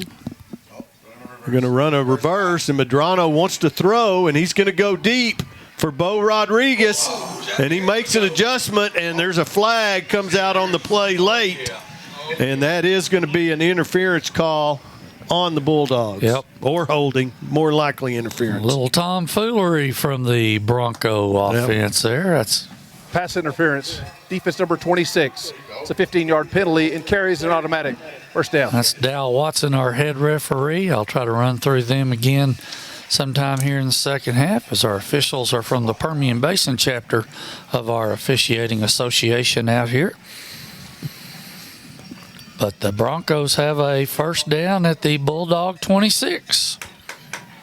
2 big penalties against the Bulldogs there, Clay. Well, Corrales in motion. Medrano finds a lane to run in, and he takes off inside the 10, inside the 5, all the way down to the 3-yard line. May mark him at the 2. Yep. Good job by Medrano there. Didn't force anything down the field. As you can see, our replay going to come up here in just a second. Got outside the contain rush and went all the way down the left sideline, near sideline, to the 2-yard line. Oh, Gomez picks up the fumbled snap, and he's going to lose a yard back to the 3-yard line. And you don't want to turn over down here after you put this drive together. Get yourself some points on the scoreboard here. That was a low snap that Medrano had to navigate and try to pick up, and ended up, I believe, in the running back's arms. Gomez hands. just scooped it up. Yep. Get out of my way. Like a shortstop in them baseball playoffs that are going on right now. 2nd and goal for the Broncos. Medrano's going to go left. He's going to keep it, but he is going to be stuffed in the backfield. Met there once again, I believe that's number 10. Julian Williams for the Bulldogs, and it's going to be a loss all the way back to the 6-yard line. Yeah, they're rolling to the right there with a left-handed quarterback. And he, every time he's run, I think he's gone that way. Mm-hmm. He's always gone the opposite way. I've noticed that there at the end of the first half. Yep. Yep. The Broncos are going to take a timeout. First charge timeout. Odessa High. At Odessa College, every journey begins with a dream as unique as you. Whether starting at a young age or maybe reshaping your career, it's time to unlock your potential. From cutting-edge medical fields to continuing education, we design 2 years as well as 4-year programs to fit your passion. Our faculty thrive on being mentors, empowering the next generation of creative thinkers, pioneers, and leaders. Because at Odessa College, you're not just a number, you're family. Register now for the upcoming semester for an experience as unique as you. Well, 3rd and goal for the Broncos from the 6-yard line. And as we talked about, we've noticed Medrano normally when he runs, even if he drops back into the pocket, he's running to his right. And as a left-handed quarterback, that definitely makes it a little more difficult to deliver a pass. Got to throw across his body when he does that. And I think we're probably looking at 2-down territory here with 3rd and goal from the 6. Oh, no doubt. Down as big as they are, you want to take 2 shots here, hopefully just one to get the Broncos in the end zone. About a little quarterback draw here maybe. Oh. Well, he's going to throw it, and he had the receiver open. Perales was open. I think the intended receiver actually was a little closer to Andrew Rodriguez, but nonetheless incomplete and a 4th down. Yep. Just threw it behind him there. He was trying to run the quick slant from the slot position and just threw it behind him. So here's 4th and goal. And they've got it again. Yep. I mean, it's set up. It's there depending on what that safety does. Well, there's flags on the play. False start. Offense number 67. It's a 5-yard penalty, and it remains 4th down. Boy, and I don't believe it's had an outcome in the game, but, boy, they've had some penalties at some crucial times offensively with moving before the ball snapped, some motion penalties, things they need to clean up a little bit. Well, back to the 11 now, 4th and goal. Don't know if they're using just go on motion or if they're using verbal signals. If they are, the cadence is probably a little different as Gomez goes into motion. Mm-hmm. There was your quarterback draw and sniffed out by the Bulldogs, and they'll take over at the Bronco 15-yard line. Yeah, they just didn't get it blocked in between the center and the 2 guards, and it was open if they'd have got that guy blocked out on the right side there. He read it, made the play, and it's a turnover on downs. Bulldogs will have the ball 1st and 10 from their own 15-yard line. Well, for the first time since all the way back in the early in the second quarter, no, in the first quarter, the Bulldogs will have to go the entire length of the field, as they've had a short field pretty much second quarter on. And McCoy right up the middle, and he quickly has 12 yards and a Bulldog 1st down. Yep, on the dive, right up the middle to that first back through. Elijah McCoy got it blocked very nicely inside and got all the way up to the 27-yard line for a Bulldog 1st down. As we talked about, in case you were away at halftime, McCoy now the after tonight, at least the number 4 leading rusher in Bulldog history. Chance to move into number 3 tonight. Bridges keeps it over that left side, and he's going to be dragged down from behind by the Broncos number 4. That's Ryan Sanchez for a gain of about 4. Yep, he came from the backside and chased Stroman Bridges, their quarterback, down. Not before he got about 4 yards, 2nd and 6. Triple option. The quarterback keeps it on the second part of that option. That's what he did there. And he's going to give to McCoy, and he's going to have a 1st down out near the 40-yard line, probably put him back at the 39. Martin Alva on the tackle for the Bronco defense. They got all the way up to the 39. It's a 1st down for the Bulldogs. They're just methodically working their way down the field here through the run game.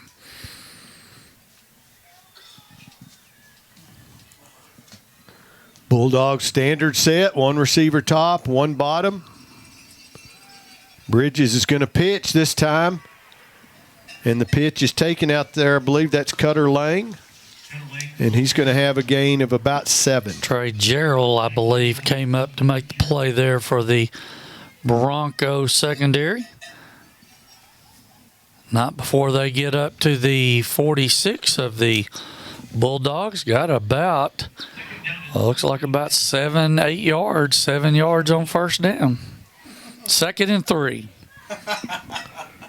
Bridges, all the guys you can see, they have wristbands, and they're all checking their wristband to see what the call is. So from the sideline, yep. Well, this is going to be a little pitch to McCoy around the left side, and McCoy on his horse down inside the Bronco 30. He'll have a first down for the Bulldogs. Martin Alva making the play. Watch our Odessa College instant replay. Just a simple student body toss right or left, I should say. And McCoy got out there and got a lane to run through before you see number 26. Called his name a few times tonight. Martin Alva making the play for the Bronco defense. 27 yards on that carry for McCoy. New set of down for the Bulldogs. Bridges looking to throw, and there is a flag on the play. That's going to be caught out of bounds as he put a lot of air under that ball. But probably going to be a hold from that spot the flag was thrown. That's what the referee's telling the Bronco coaching staff. Holding. Offense number 58. It's a 10-yard penalty from the line of scrimmage. Replay first down. That ball floated up. Of course, the wind's coming from the south, right to left on your screen. And he threw that up there. I'm sure that wind held that up a little bit too, but it didn't matter. With the holding penalty, it was going to come back anyway. Which the receiver was open. He was open. Yep. So 1st and 20. And McCoy this time up the middle, and he is going to catch back most of the penalty on first down. And Alva again on the tackle. Watch our replay right there. You're going to see him come from the bottom of the screen, grab McCoy's leg and hang on. And got a little help. I didn't see the number where it was, but got another assist from one of the other Bronco defenders. Well, see if the Broncos jumped or were drawn off. Appears they jumped. Offsides. Defense with contact. Defense number 95. It's a 5-yard penalty, and it remains second down. Dal Watson, our head referee. Larry Fuentes, the umpire. The line judge, Noe Munoz. Head linesman, Jeff Mata. The back judge, Jesse Acosta. The side judge, Elliot Ayub. And the field judge, Joey Cadillo. That's our officiating crew tonight. Bridges once again wants to throw over the middle, just a little bit too far. Intended there, I believe, for Cutter Lang. But it's going to be incomplete and bring up a third down, and we're going to call it about 6. Stroman's going to see that in films tomorrow or Monday whenever they watch films and know that he missed an opportunity to get a touchdown pass in right there. It was open, right up the seam of the defense. Here we go.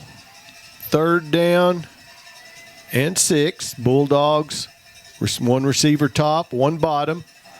They're going to run the option, going to hand it to McCoy up the middle, and McCoy still on his feet all the way down to about the 2-yard line. First and goal for the Bulldogs. Rumbling, bumbling, and stumbling right on up the field. Watch our replay right there. Big hole up the middle.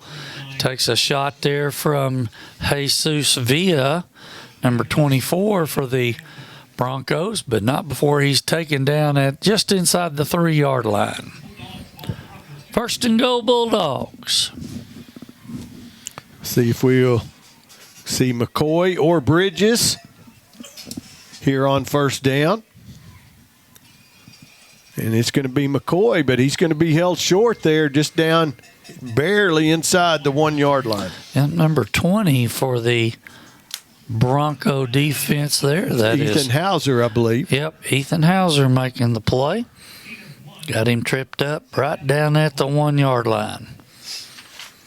I see number 5 getting the ball again. Pound the rock. That's what they're going to do. Inside the 1. Look, coming into your living rooms there, folks, on the south end. Cameraman Boudreaux there, and McCoy does take it into the house for another Bulldog touchdown. Yep, just a simple dive play off the right side. Got into the end zone for another Bulldog touchdown. Ramos on once again to do the kicking. A perfect 5 for 5 before this. trying to make it 6 for 6. Came into the ball game 36-37 on the PATs, and it is good. So the Bulldogs now leading the Broncos 42-13.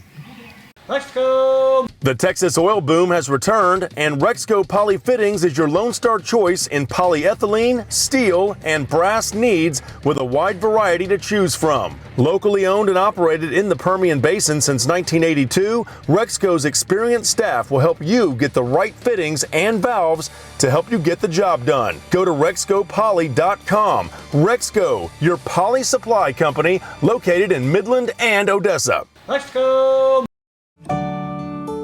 Rosa's Cafe's breakfast takes me back to those early mornings. The smell of fresh homemade tortillas filling the air. The warmth of my mother's kitchen wrapped around me like a hug. Rosa's is a taste of home, a reminder of the love and tradition that went into every dish. Taste the authentic flavors of a Rosa's Cafe breakfast. After all, life is better with Rosa's Cafe. Well, the Bulldogs take it a long way this time. 85 yards, took them 10 plays. 4 minutes and 53 seconds come off that clock. They now lead 42-13 with 3:58 remaining here in the third quarter. Bobcats have scored down in San Angelo, up 23-14 on Permian right now. Looks like both Rodriguez back deep, but it's just going to be a short kick again. This time, that's a penalty. He called fair catch. That's a penalty. I didn't see him call it. Well, everybody kind of stopped. So, I mean, I think everybody assumed he was going to, but I did not see. But in my eyes, are definitely not what they used to be. No. Just like everything else. For both of us. We're fixing to celebrate birthdays again. Yeah. Oh, boy.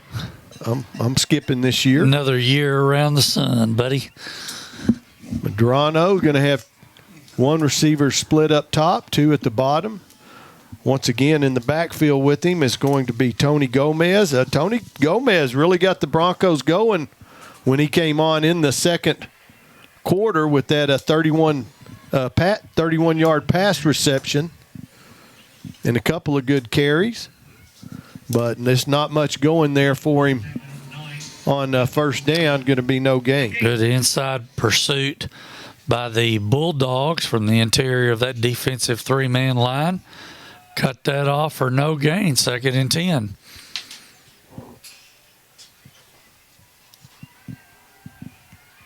Oh, good spin move there by the Bulldogs defensive lineman. And ball is going to be out of bounds, so it's going to be an incompletion as on the coverage there for the Bulldogs was I cannot get these notes straight tonight. Uh-oh. Was Blade Brandon. But great spin move by Taj Harris. Yep.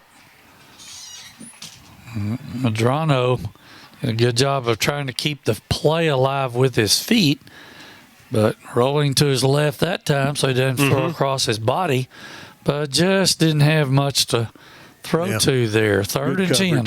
Yeah, it was good coverage. Medrano he's going to throw, and he's got his receiver out around midfield as Andrew Rodriguez is going to make the catch for the Bronco first down. Yep, found a spot in that secondary in an open area. Watch Medrano step up and throw, and he worked up the field before number 6, Ryder Miller, makes the hit there. But not before the Broncos get the ball up, touching the midfield strike, 1st and 10. Catch and run there by Andrew Rodriguez. Medrano scrambling for his life, and he's just going to go down. Going to lose about 4 on first down. 3 in the pattern, actually 4 out in the flat. But everybody covered up. Bulldog secondary did a good job of reading routes, getting into coverage.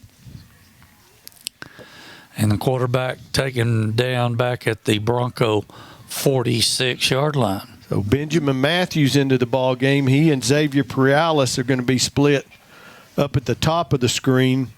Baldonado in close to the line. And then that's a free play. They're going to blow the whistle. There might have been contact on that coming across there.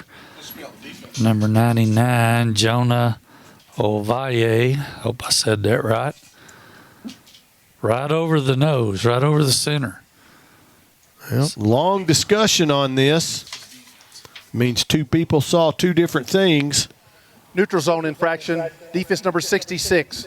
He entered the neutral zone and caused the offensive player to react. It's a 5-yard penalty. It's still second down.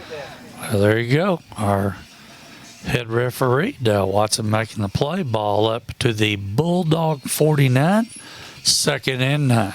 And a good explanation there. The defensive guy jumped and forced caused the offensive man to jump. Medrano pumps and then lets it go, but it's going to be out of bounds, intended for Bo Rodriguez. Had Baldonado maybe open a little underneath, but running for his life, didn't seem. Yep, and the receiver had come open down on about the 10, 12-yard line, but not a lot to work with between the numbers and the sideline there. Ball out of bounds, 3rd and 9 for the Broncos from the Bulldog 49-yard line. So Andrew Rodriguez is going to be split up top. He's going to be up there. Looks like press coverage, man on man.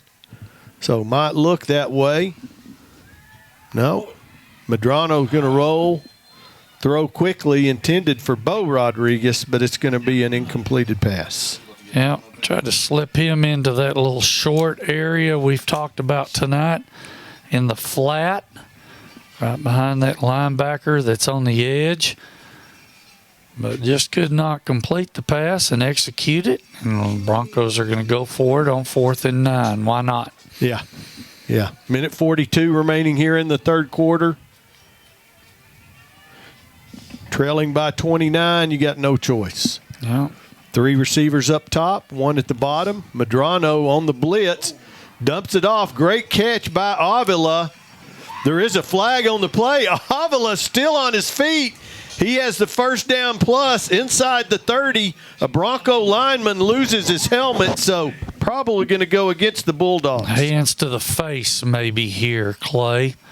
Defensively, as you can see our instant replay right there. Personal foul. Illegal hands to the face. Defense number 13. It's a 15-yard penalty and an automatic first down. Due to the penalty, number 67 can remain in the game. Okay, and see, he can stay in the game. So all the way down to the 28 and then going to tack on 15 or 14 to that. Yep. So that'll move that inside the 15-yard line, going to be right at about the 14-yard line. 1st and 10 for the Broncos. Call that a half the distance, I guess. Broncos once again. Matthews split out top of the screen. Medrano throws quickly, intended for Paralis, out of his hands and almost into the hands of the awaiting defensive back, Blade Brandon, but it's going to be incomplete, 2nd and 10. Yep, try to throw the quick out to the slot receiver there. Just wasn't executed, wasn't there. And that'll bring up 2nd and 10 from the 14.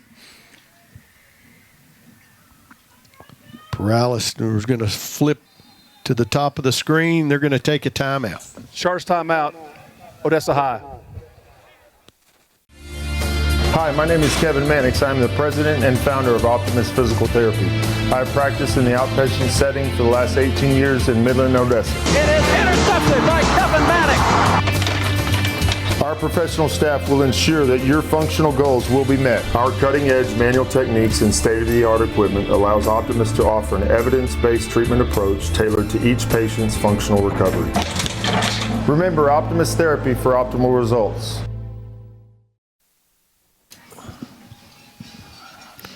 Welcome back to Ratliff Stadium in our Trans Global Productions High School Football Game of the Week. Broncos facing a 2nd down and 10 from the Bulldog 14-yard line. 1:13 remaining here in the third quarter. Broncos need to finish the drive here, get some points, build a little momentum as they go through the game here tonight.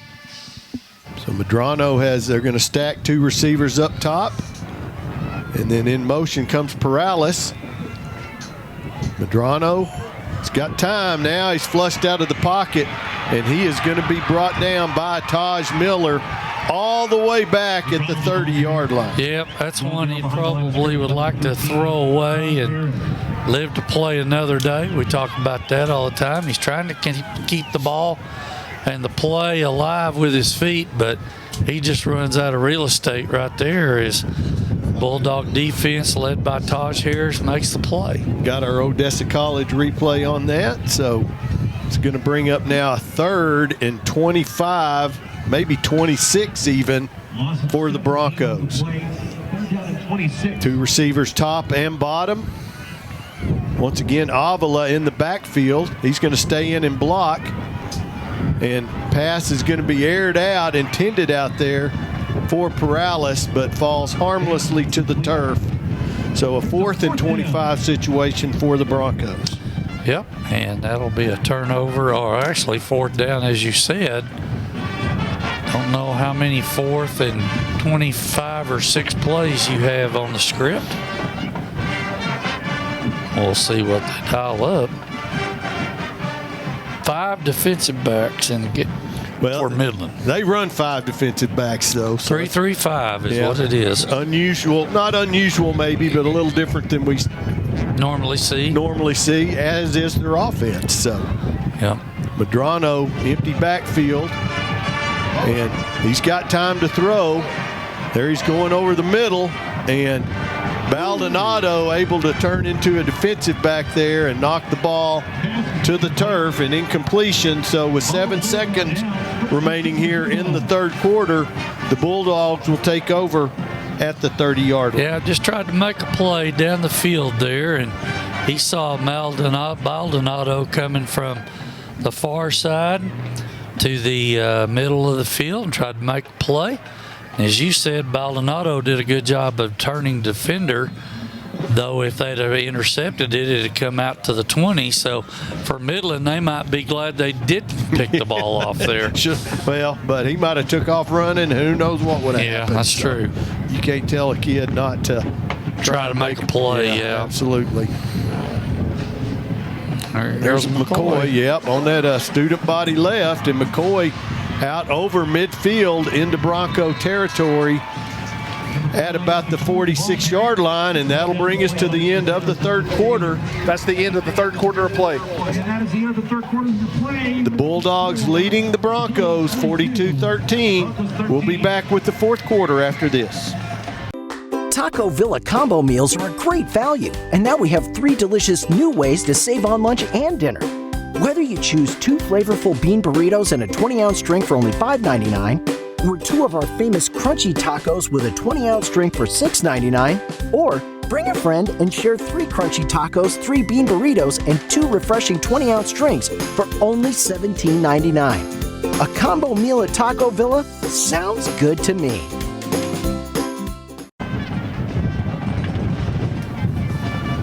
Welcome back to our Trans Global Production High School Football Game of the Week. As always, we're produced and directed by Bob Bailey. I want to thank all our sponsors for the game tonight.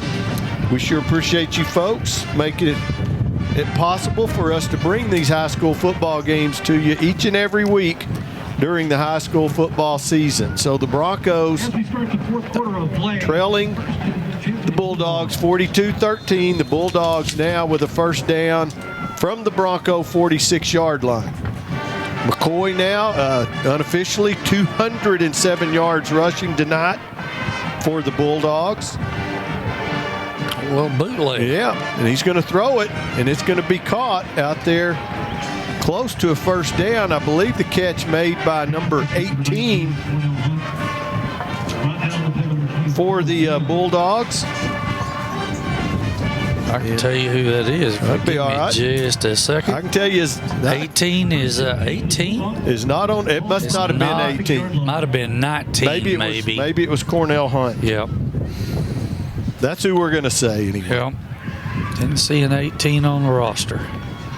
First down from the 36 now for the Bulldogs. They put the ball on the turf, and quickly for the Broncos.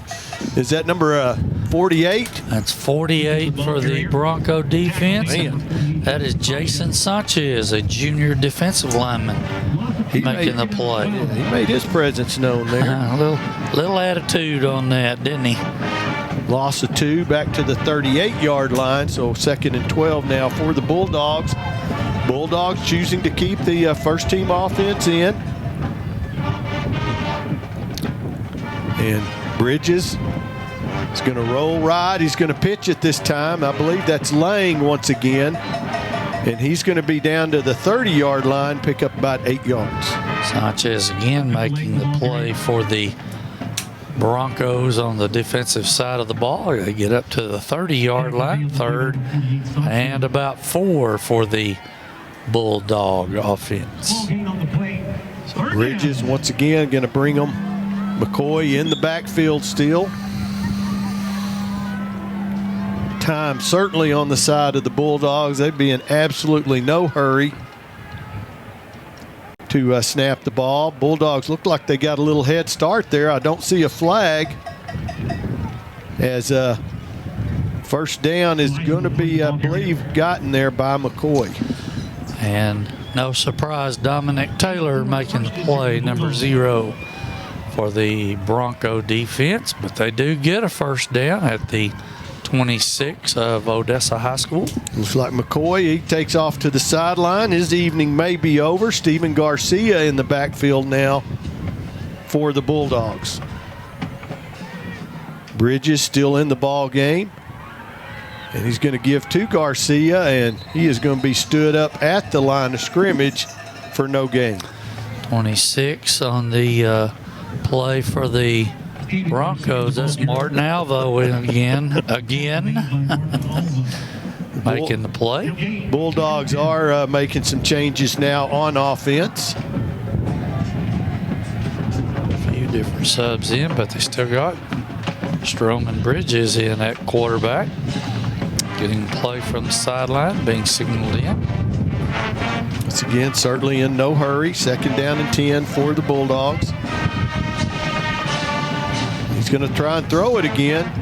Got a receiver, but just overthrows him. Intended out there for Anthony Cole, but incomplete. It's going to bring up now 3rd and 10 for the Bulldogs. Yeah, Broncos had decent coverage back there on the backside.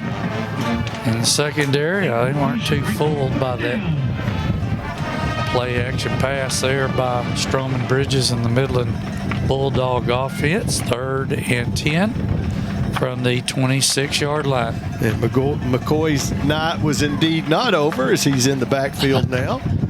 3rd and 10. Look for number 5 to maybe put his hands on the ball. Get the ball here.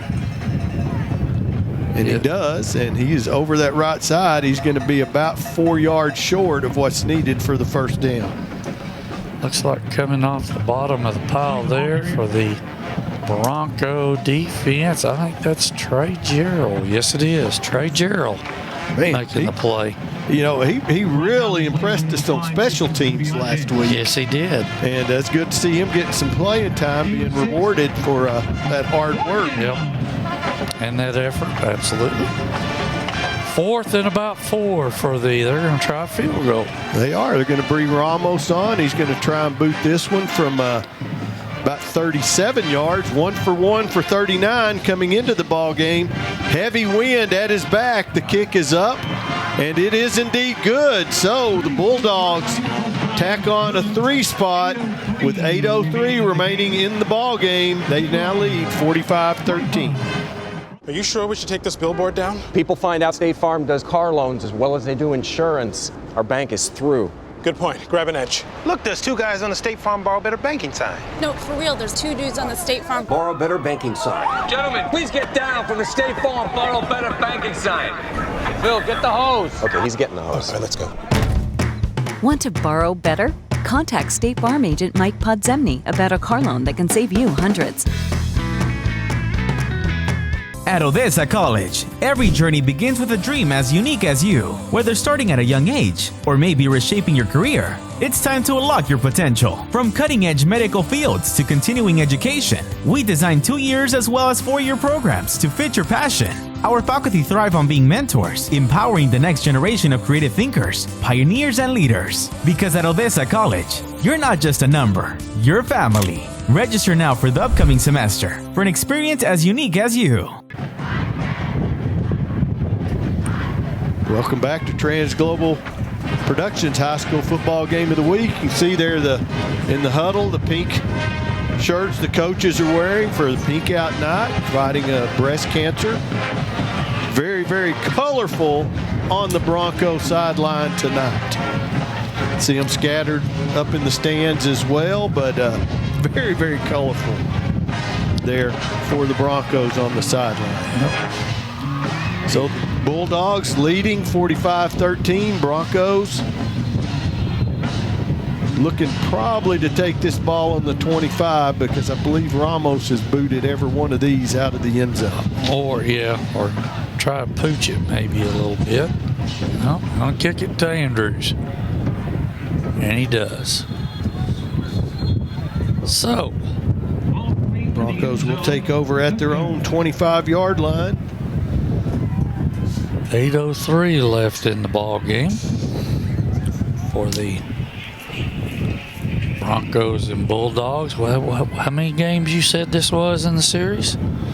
This is the 103rd game, 103rd meeting between the Broncos and the Bulldogs tonight. And 53 wins for the Bulldogs, 49 for the Broncos. So very, very close over the years. Although the Bulldogs have dominated the last 10, now 11 years, this would be the 11th win in a row for the Bulldogs. Valdez drops his head and going to pick up about 3 rough yards up the middle on first down. Bulldog defensive front, they have done a job for the most part tonight, neutralizing the line of scrimmage.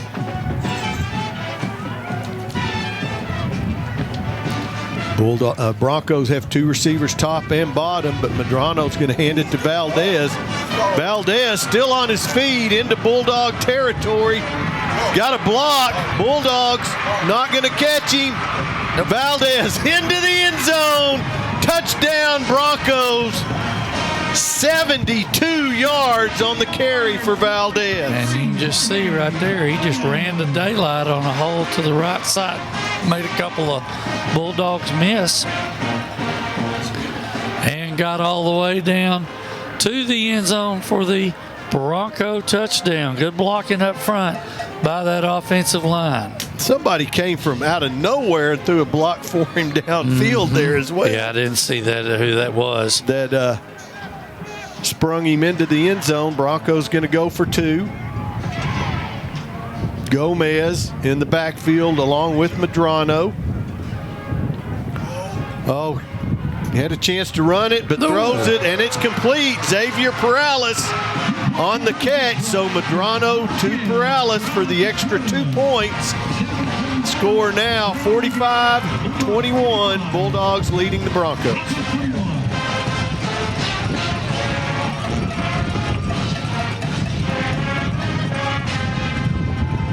Since 1958, we've been present for you. We appreciate our community and care about West Texans. That's why we're celebrating our love for this amazing community with a spectacular giveaway.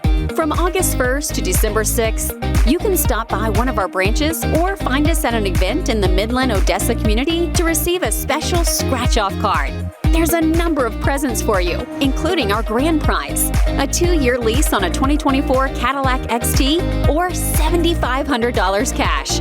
Other prizes include a free car wash, oil change, and Complex community merchandise. At Complex Community Federal Credit Union, we're all about taking care of you and giving back with heartfelt generosity.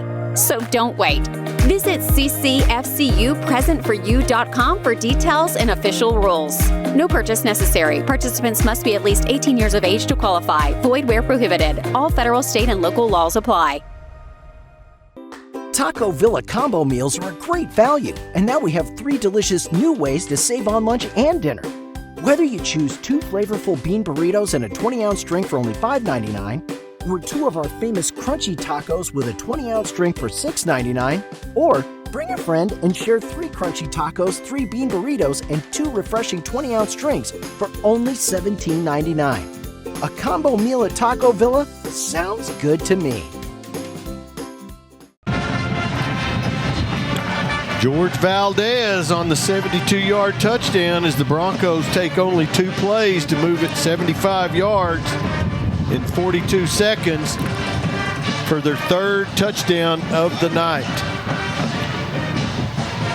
Munoz with a great kick because the Bulldogs got to pick it up. He's going to pick it up at the 3, and he is going to be hit hard and brought down at about the 12-yard line. Looks like Ramirez on the return for the Bulldogs. Israel Fabella. Watch him put a shot on this guy. He's number 15 in red. He's going to put the shot on him right there. He's lucky that ball didn't come loose. Yeah. Stuck his shoulder in there and said, let me see if I can get this guy down like a pinball in those old pinball machines, those bumpers. So the Bulldogs will take over there at their own 12-yard line, 7:14 remaining here in the 4th quarter. I believe Bridge is still in the ball game, as is McCoy, and he is going to find the going a little bit tougher now as the Bulldogs wrap him up after a gain of maybe 1. Not going to be a surprise who I called number-wise first on the tackle, number 26, Martin Alva, sticking his nose in there along with number 53, Damian Castillo. I'm going to say that Martin Alva has been active tonight. Just a little bit. 2nd down and about 9 for the Bulldogs. Bridges keeps it over that right side and still on his feet out over the 35-yard line. Going to be dragged down close to the 40. Guess who? Oh, flag on the play, though. Yeah, I'm sure is. Back here, it's probably going to be holding on the sideline interference. Midland High. The result of the play is a 1st down. Penalty yards will be assessed. It'll be Midland's ball, 1st down and 10. Official timeout on the field for an injured Bronco. We'll take it with them. We'll be back after this.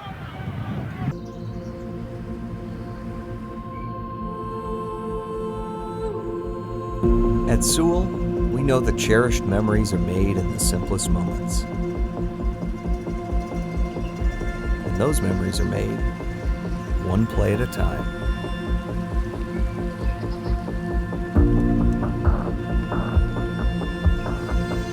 Sewell, where unforgettable moments begin. The Texas oil boom has returned, and Rexco Poly Fittings is your Lone Star choice in polyethylene, steel, and brass needs with a wide variety to choose from. Locally owned and operated in the Permian Basin since 1982, Rexco's experienced staff will help you get the right fittings and valves to help you get the job done. Go to RexcoPoly.com. Rexco, your poly supply company located in Midland and Odessa. Rexco!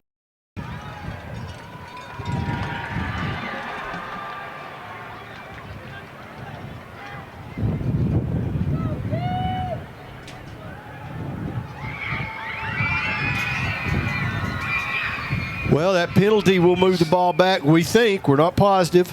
Looks like the Stroman was dragged down around the 40, a 15-yard mark off after the play. So it is still going to be a 1st down, but it's going to be from the 25 rather than from the 40-yard line for the Bulldogs. Sideline infraction was the call. Bridges is going to roll this way. Going to be held on to there by Garza, and he is going to help drag him down after a short gain of maybe 2 or 3. Excuse me, Sanchez, not Garza. Yep, you're going to grab a hold of him right there. You're watching on our replay. Got some help from other Bronco defenders. Got him down to the 29-yard line. Be 2nd and 6 for the Bulldogs. Starters still in on offense. 5:42 remaining here in the fourth quarter. Bulldogs leading 45-21. McCoy up the middle. Boy, trying to strip the ball there, I saw, for the Bulldogs. I mean, the Broncos was Javier Castillo in on that. Sanchez trying to strip the ball for the Broncos, Jason Sanchez. But it's going to be a first down out at the 37-yard line for the Bulldogs. Clock now going to tick down inside 5 minutes before they snap this.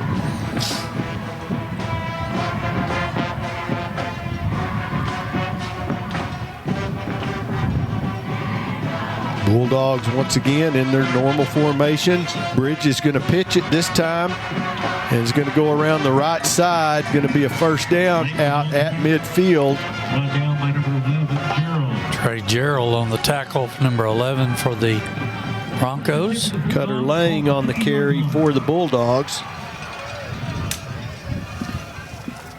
So another set of downs for the Bulldogs. Broncos defense starting to wear down a little bit now, I think. The first half they weren't on the field that much, but have been on the field a good bit here in the second half.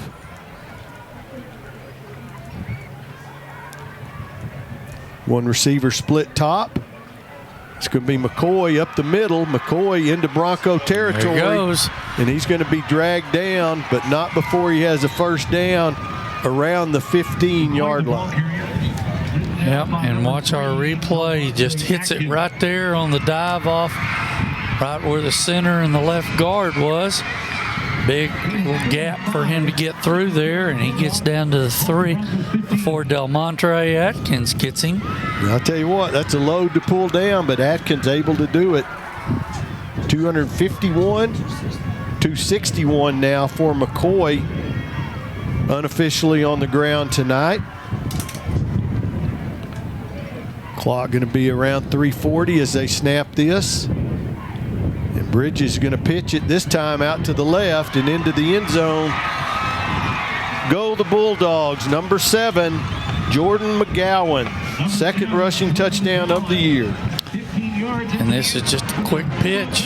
3rd part of the triple option. Gets him out on the corner and runs to daylight.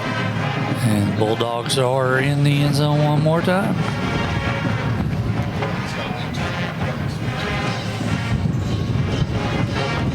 So now on to do the kicking now for the Bulldogs. It's not Keith Ramos, but Edgar Ramos.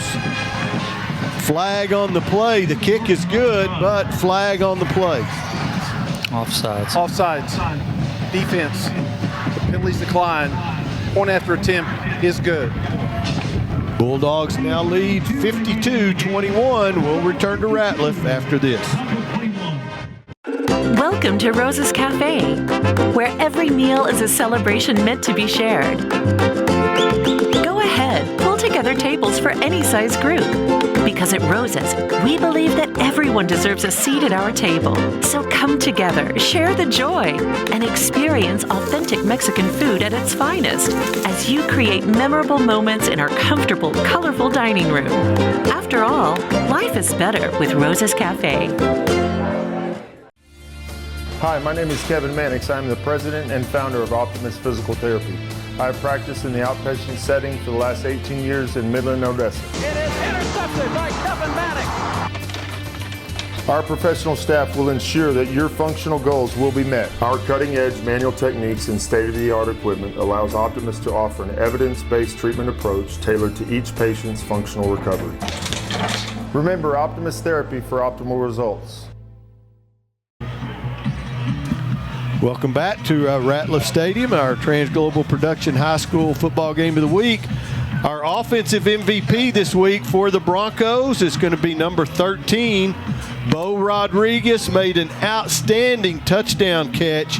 The last play of the half over on this south end zone, had 1 foot in bounds And that was able to keep the Broncos in the ball game as they were trailing pretty handily there in the first half, but gave them a little spark. So Bo Rodriguez, number 13, our offensive MVP. Well deserved. Well done. Bulldogs now, once again, this is Edgar Ramos to do the kicking. That's going to be a little short. He's going to bring it back, I think Andrew Rodriguez on the return here. And he is going to see a whole lot of wide, and he is just going to take it out of bounds, which was a very smart play, young man. Yep. Broncos will have the ball 1st and 10. Looks like around the 11-yard line. They're on 11. After this play, we'll do the defensive MVP. How about that? Not going to be a surprise, I don't believe. Well, I was able to guess it, and if I'm able to guess it, then that's not saying a whole lot. Doesn't take much to get by us, huh? Yeah. Broncos. Can't tell if that's Ortega or no, that's Kelly in at quarterback now. Avila once again, nice carry on 1st down. Go, Kyle. Well, a defensive MVP tonight. Officially, I've got him down for 10 tackles in the game. Probably missed 1 or 2 there, but no big surprise. Number 26, Martin Alva, the defensive MVP for the Broncos tonight. Had an outstanding game on the defensive side of the ball for the Broncos. As we said, active. Kelly in at quarterback. Avila, once again, is going to take the handoff, and he is not going to find the going quite so easy this time. Going to be brought down for no gain. Going to bring up 3rd down and 4 for the Broncos. Well, 2 minutes and 30 seconds remaining in the ball game here. Got several different numbers. And not going to be able to get to everybody, get to who we can. But Xavier Kelly is in at quarterback. And the ball is going to be snapped all the way back out of the end zone for the safety. Yep. And Kelly, as you saw there, the one of the most famous quarterback numbers ever, isn't it? Number 34. Yeah, Thurman Thomas. Yeah, there you go. Earl Campbell. Walter Payton. Walter Payton, yeah. So a mistake by the Broncos there is going to go out of the end zone for the safety, and they now will have to kick off from their own 20-yard line. At Odessa College, every journey begins with a dream as unique as you. Whether starting at a young age or maybe reshaping your career, it's time to unlock your potential. From cutting-edge medical fields to continuing education, we design 2 years as well as 4-year programs to fit your passion. Our faculty thrive on being mentors, empowering the next generation of creative thinkers, pioneers, and leaders. Because at Odessa College, you're not just a number, you're family. Register now for the upcoming semester for an experience as unique as you. Are you sure we should take this billboard down? People find out State Farm does car loans as well as they do insurance. Our bank is through. Good point. Grab an edge. Look, there's 2 guys on the State Farm Borrow Better banking sign. No, for real, there's 2 dudes on the State Farm Borrow Better banking sign. Gentlemen, please get down from the State Farm Borrow Better banking sign. Phil, get the hose. Okay, he's getting the hose. All right, let's go. Want to borrow better? Contact State Farm agent Mike Podzemny about a car loan that can save you hundreds.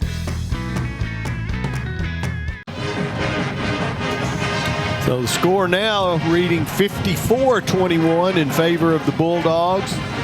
Broncos will be kicking off from their own 20-yard line as Pedro Munoz fixing to put his boot into it. Now you can kick it off tee. You can kick it off. You can kick it off tee.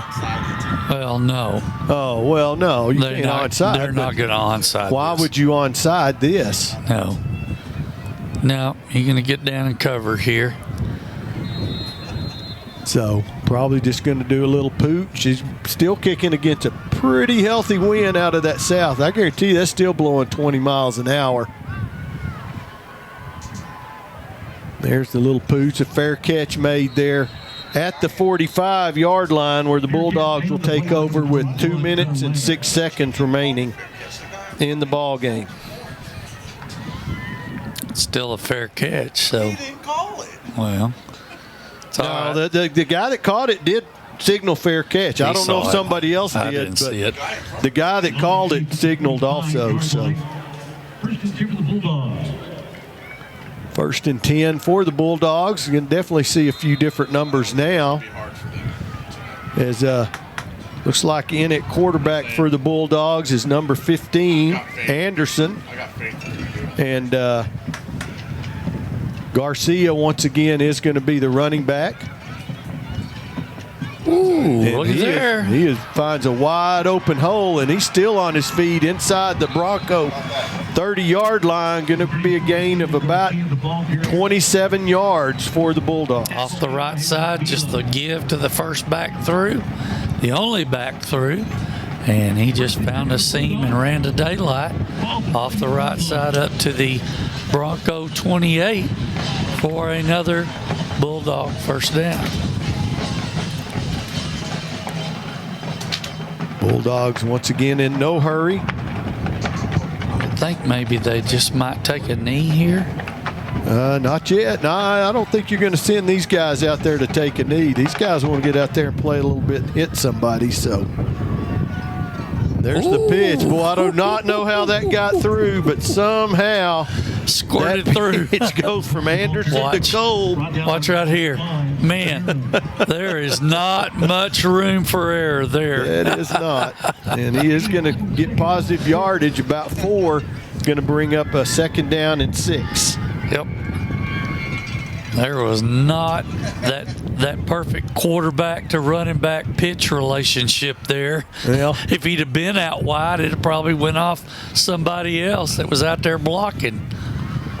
Clock now inside of 45 seconds as they snap the ball. Garcia up the middle, and he's going to be about 2 yards short of what's needed for a first down. Apparently it's a fumble. No? Could have swore I saw somebody point the other direction. So third down and 2 for the Bulldogs. And they do not have to snap the ball again. And they will not. So hard-fought game here tonight for both teams. Broncos going to take it on the chin. Definitely hurt by the loss of their quarterback late in the second quarter. Mikey Cota, hope he's okay for next week. But the Bulldogs will win this one. That's the end of the ball. 54-21. I want to thank all our sponsors for having us tonight, having us on the air. Our Trans Global Production high school football game of the week. Any last thoughts, Kyle? No, tough loss for the Broncos tonight. They've got to go back to the drawing board. With 2 losses in district now, they've got to pretty much run the table to get in and have a shot at the playoffs at the end of the district season. But it's not hopeless just yet.